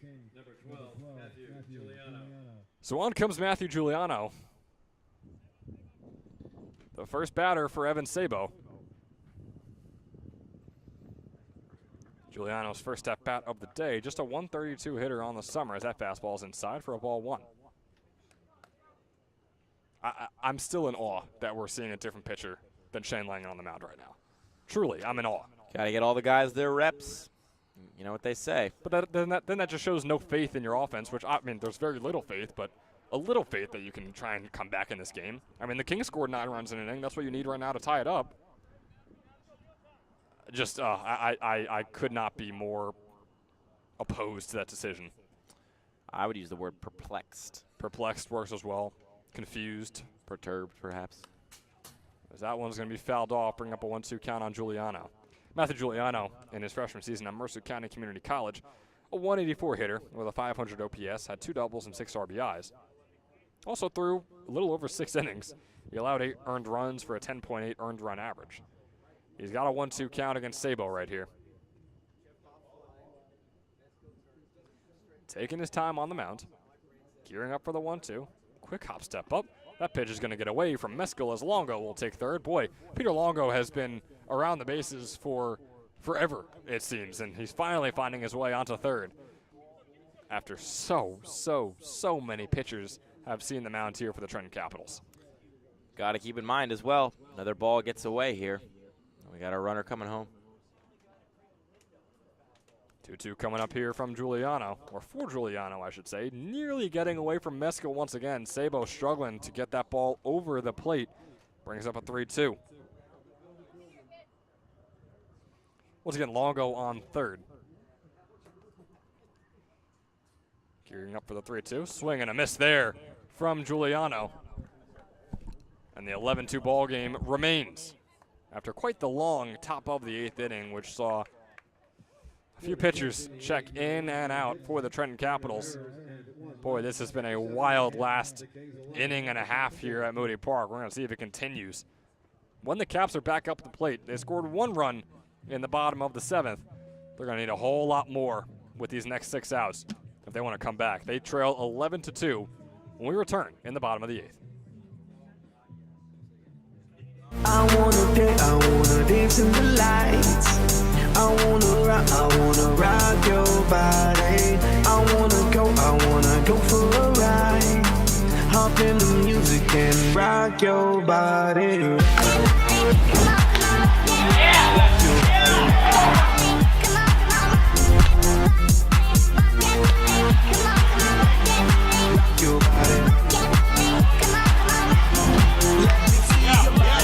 Shaking it from the bottom to top. Quick to watch the DJ drop. We be the ones to make it hot. Electric shock, energy like a billion watts. Space be booming, the speakers pop. Galactic, call me Mr. Spot. We bumping in your parking lot.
Back with you here in the bottom of the 8th, and another new pitcher for the South Jersey Kings, but a Cougar will stay on the mound in Aldo Pena. Cougar as in the Cane Cougars, not in any other word you may want to put a definition on. Pena I don't know why you went there. I don't know why your mind went there. I was thinking Cane Cougar. I think it went there immediately after your hands go up. My hands stayed in my pockets the entire time. Hey, I'm trying to give the people a play-by-play of exactly what's going on here at Moody Park. Pena, this is his 12th inning pitched for the Kings. He's 2-0 with a 3.706 earned run average, a 2.912 whip rating. First pitch to Simbinos, also his first pitch he's faced, is a called strike one. Make that 2 straight called strikes in a row.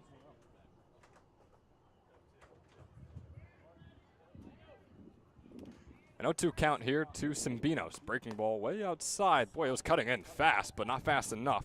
It'll bring up a 1-2 count on Simbinos. And you know, Ben, I didn't want to mention it, but I did see earlier in this broadcast there was a wasp flying around in here. It seems like you and I just bring one wherever we go. As this one's going to be popped up and right into the glove of Danny Skillane, who barely has to move for out number 1 here in the bottom of the 8th. Boy, that was a experience. I believe it was the Kings in that game as well, right? They played the Mercer Mammoths at the community college. Yeah, not too fun. We had about 3 or 4 wasps we were dealing with, all nestled up in the corner of the window with their nests, scaring the absolute blank out of us. As this one is bloopered into left center and down. Off the bat of Zach Barbash. His first at bat of the day. Gets himself a hit. He is now 4 for 43 on the summer. A long-awaited hit from Barbash right there. And so now on comes John Donahue. Swings the first one and fouls it off.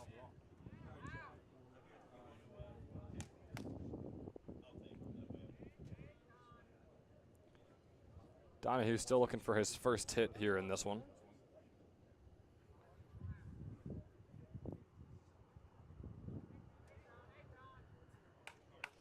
Puts this one out there into left center. That's going to be a hit. And off the glove of Raba goes over his head as rounding second is Barbash. Heading over to third. They're going to hold him up there on third. So a single for John Donahue, and the error puts 2 in scoring position on Jordan Raba. Trenton Capitals dugout, like you said, Luke, they're getting a bit rowdy over there. Slowly but surely building up on the runs in each of these bottom innings. Now have a chance with only 1 out on the board and 2 in scoring position. There's an old Lenny Kravitz song that goes, "It ain't over till it's over." Just want to say that and leave it at that. Never know. Fastball inside on Meskel. There's going to be a called ball 1. Capitals sure do want to believe in that song. Maybe we'll get Jeff to play it in between one of these innings. You know, he might have it. That's a good question. Hey, Jeff, do you have "It Ain't Over Till It's Over" by Lenny Kravitz on those CDs? Oh, that would have been perfect. Unfortunately, Jeff does not have it. Would have been a hype song for the Trenton Capitals over there. Would have been a rally call. And I mean, you look at the scoreboard out there. You go, let's go right to left in the columns. Errors. The Kings have 1. The Generals have the Capitals have 2. Is what it is. You know, whatever. Yep. 1 error difference. Hits. Kings have 13. Caps have 10. You know, that's a lot for Very both sides. close. But it's not that. The runs 11 and 2. And what does that really come down to? And I was going to say that pitch fastball goes location. outside. Longo not able to get a glove on that. Barbash comes home. Donahue advances on to third, and the third run of the game scores for the Trenton Capitals. I'll let you go back to reading the scoreboard. I was going to say, could Pigna hear me? Because literally the point I was going to make, and then shut up and let you get to what you are doing so well. I was literally just going to say, it's pitch location. That's what really comes down to it. And then sure enough, Pigna slaps the backstop with that one, and all of a sudden, it's a 8-run ball game. But 10 hits and 2 runs, or now 3, I guess we could say. But it still was the same 10 hits and 2 runs just 10 seconds ago. Is pretty jarring, right? I mean, you really expect more runs to be on 10 hits. They've just been so spread out across these innings, and Capitals have really struggled to bring them home. Not recently, but it might be too little too late. We'll see. As Meskill grounds that one foul, Donahue will have to return to third. Meskill was racing over to first, and he'll have to return as well. It's a 3-2 count here for Braden Meskill.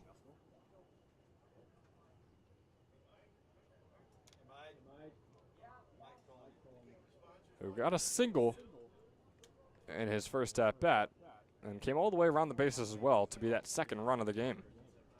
That fastball is going to be called a ball on the 3-2 count, putting runners on the corners here for the Trenton Capitals.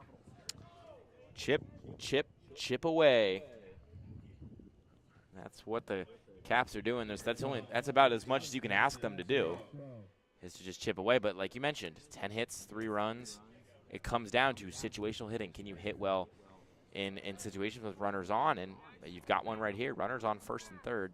Get a double into the gap, and I'm sitting down. I'm having a conversation with you. And boy, what a situation they are in right now as Jackson Scrow fouls off his first pitch. It was right down the middle from Pena. Aldo Pena, as we mentioned, heading into his sophomore season at Kane University. Just threw a little under 7 innings in his freshman campaign. At just a 1.35 earned run average, that breaking ball is outside for a ball 1. He allowed 9 hits and 8 runs in those 6 2/3 innings, but only 1 of which was earned. This has got a 1-1 count on Scrow, who is 1 for 1 today and takes that breaking ball on the bottom right corner for now a 1-2 after the called strike.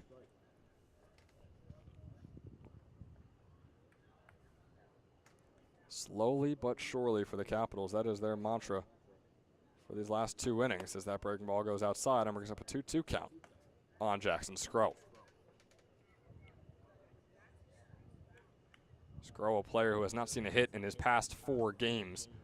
Last time he had a hit was 11 days ago against the Scranton Wilkes-Barre Miners in game 1 of that doubleheader. As he puts this one right into the glove of Bethea.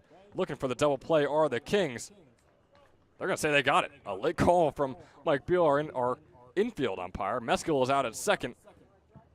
And the thrower from Mikado to Scullion is also in time.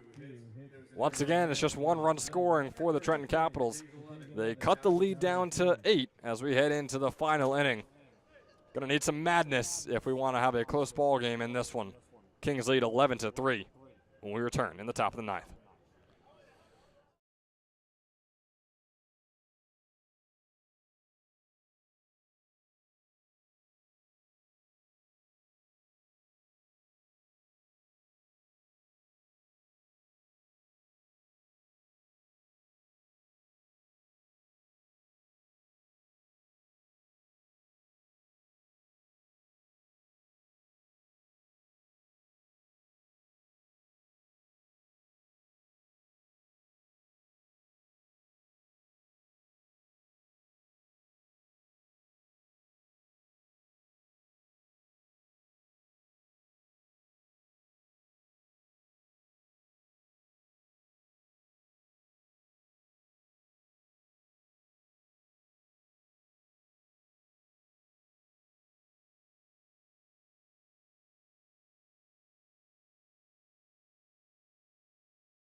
Top of the ninth, you guessed it, it is a new pitcher for the Trenton Capitals. They went through 10 here in the ECCBL quarterfinal game. Corey Reibel, now on the mound out of Elizabethtown.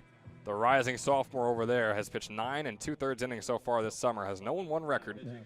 He's allowed 6 earned runs and 11 hits for a 4.345 earned run average. He faces off against Ty Mercado, his first batter of the day. Mercado, bottom of the order, who's done pretty solid. Right, he's 2 for 4 with an RBI and a run. Not too shabby from the ninth man out there for the South Jersey Kings.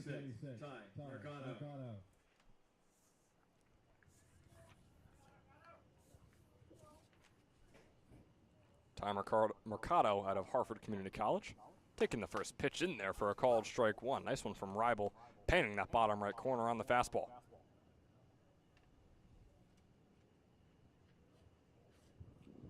It's now 2 straight games that Ty Mercado has had multiple hits. That one finds the bottom right corner again. Reibel is throwing hard and accurate, dead on that bottom right corner. He now only has 3 games with multiple hits, 2 of which, like I said, have come in his past 2 appearances. Mercado swinging and missing, though. It's a good morning, good afternoon, and good night. Corey Reibel starting his day off pretty hot. Nice pitch there from Reibel. Did the very similar thing every time. It was 2 fastballs in the bottom right corner, then a breaking ball, still in the same exact spot. Mercado couldn't handle any one of them. So now 1 out on the board, and the top of the order, Jordan Raba, back up at the plate.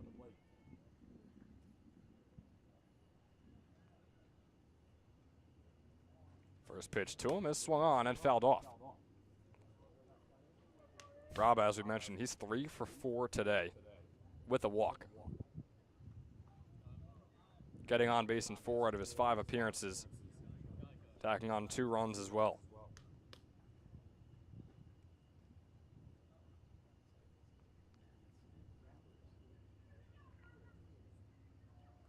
So Raba now with 7 hits in his past 2 games as that fastball goes outside. Yeah, he's getting hot at the right time, and that's really all you can ask, especially from your leadoff guy. Yep. You know, Coach Tyler Kimmick sticking by him all season, liking the at-bats he's putting together. Finally, those at-bats translating into base hits. The 1-1 to him, swing and a miss there, or rather a foul tip. Regardless, it's strike number 2 on the count, bringing up a 1-2. And I mean, that is the name of the game in any playoffs, right? NFL, MLB, NBA, whichever team is hot heading into the playoffs is always going to be the most dangerous one. And same thing with the players. If you're a hot player heading into the playoffs, then you're going to do some damage. Swing and a miss there from Raba, puts out number 2 on the board. It's his first swing strikeout today, and only the second time he hasn't found himself on first base after one of his at-bats. So now on comes Dom Inzilla. Inzilla's 1 for 4 today with a walk and 1 run scored. Breaking ball is right in the dirt from Reibel. Corey Reibel in his freshman season pitched 15 innings, allowed 18 hits and 7 earned runs at Elizabethtown. Struck out 12 batters. It all comes out to a 4.20 earned run average. The 1-0 pitch on Inzilla. Fastball is in there for a called strike 1. Dom Inzilla now has 3 straight games with a hit.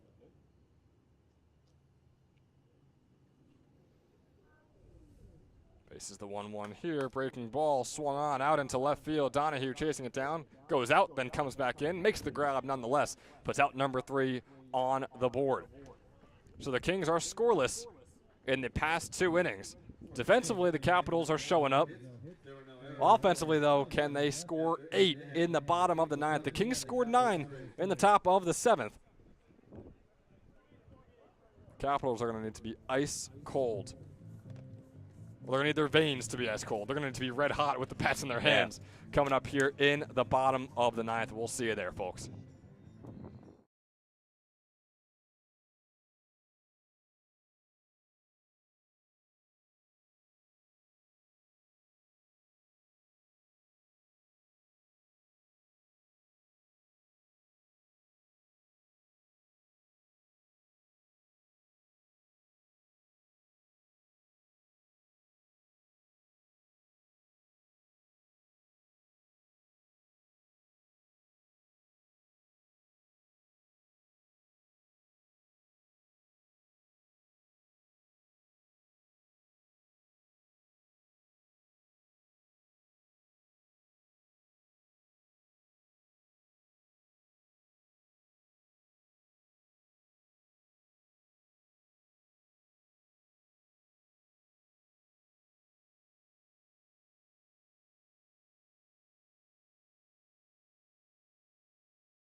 For possibly the last time this summer, we welcome you back to Moody Park here in Ewing, New Jersey.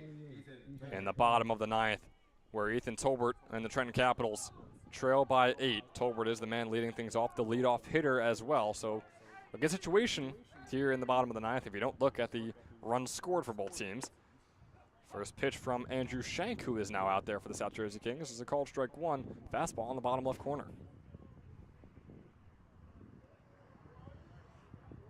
Last time we saw Shank pitch was 9 days ago against the Trenton Generals, as this one's fouled off from Tolbert. Overall, he's thrown 4 innings on the summer in the 3 games we've seen him in. He's got an 0-1 record. He's allowed 2 hits and 3 earned runs for a 5.25 earned run average. Yeah, right now, the deficit that the Caps are facing, you could say it's as big as an elephant.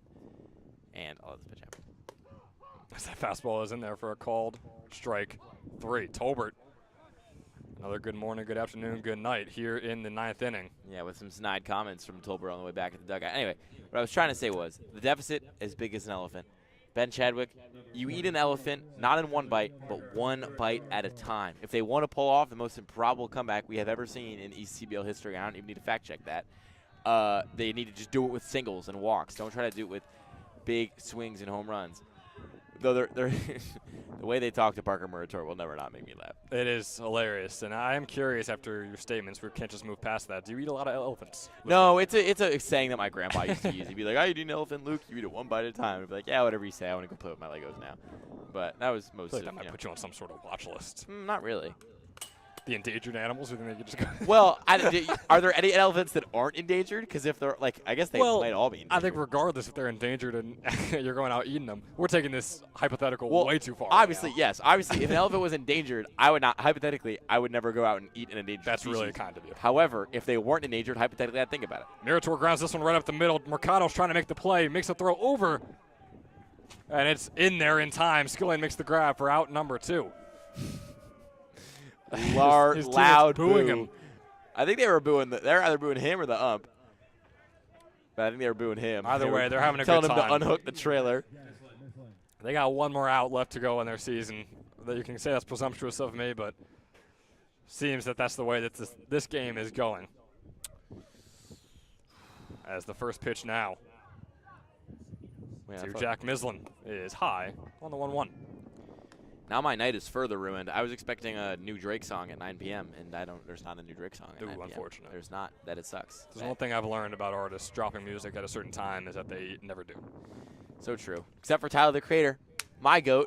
That's true. Dropped the dance album on New Monday. album, have not listened to it. Have heard. It's tremendous. It's very. I mean, it's tremendous for what it is. You know, don't go in there thinking it's gonna be like Igor or it's gonna be like Chromacopia. It's gonna be some like think piece, experimental. No. It's literally just dance music. It's 25 minutes of like dance music that are like you don't need brain cells to listen to the album. Like I'm not saying it's it's not bad music. It's like fun like club dance music. It's way better. When Drake tried to do his dance album, it was garbage. When Tyler the Creator did his dance album, I think it's pretty good and it's pretty short. It's a 3-0 count on Mislin, who fouls that one off. That one just RKO'd our camera. Annihilates our camera. Oh I was just about to mention how I don't think I've heard you talk more passionately about anything on all our broadcasts this summer than you just did about Tyler the Creator's new album. I'm a big fan. Also, I have definitely talked about things more passionately than Tyler the Creator's new album. You know, I get going on the subject. I think we just haven't mentioned like Sixers basketball on the broadcast yet. I believe we have once. We got into a little Jokic and Embiid argument. This one's popped up sky high. Will it be the last out for the Capitals season? It will be. Jack Mislin puts it way up in the air. Dom Anzilla races in and makes the grab right next to the mound. And the South Jersey Kings have punched their ticket to Quakertown, facing Southside this coming Saturday. We can't wait for that one. Boy, are they looking good heading into the ECCBL semifinals, Luke. Yeah, and it's been the offense that's really been the driving force. And not to say the pitching hasn't been incredible. It's the reason they were able to kind of put the nail in the coffin with that big rally late. But it's that late inning offense that's really been the catalyst for a lot of their success, especially, you know, as the season's wound on. They were in back-to-back win-or-go-home games. They had to beat the Generals in Game 2 of that doubleheader. They had to beat the Capitals here today. They have now cleaned through Trenton and are 2-0 in the games that matter against those. And, I mean, you look at the season series between these two teams, the Kings were 4-2-1 with a +8 run differential heading into this one, and they basically conducted business as usual. Really nice game, up and down, both the lineup and the pitching staff. It's just another strong performance from South Jersey. They're not a Cinderella that's going to slip into the night quietly. They're a team to be feared in the playoffs. Absolutely are. We'll give you our last Toyota player of the game from right here at Moody Park. It is going to be Eric Hartman.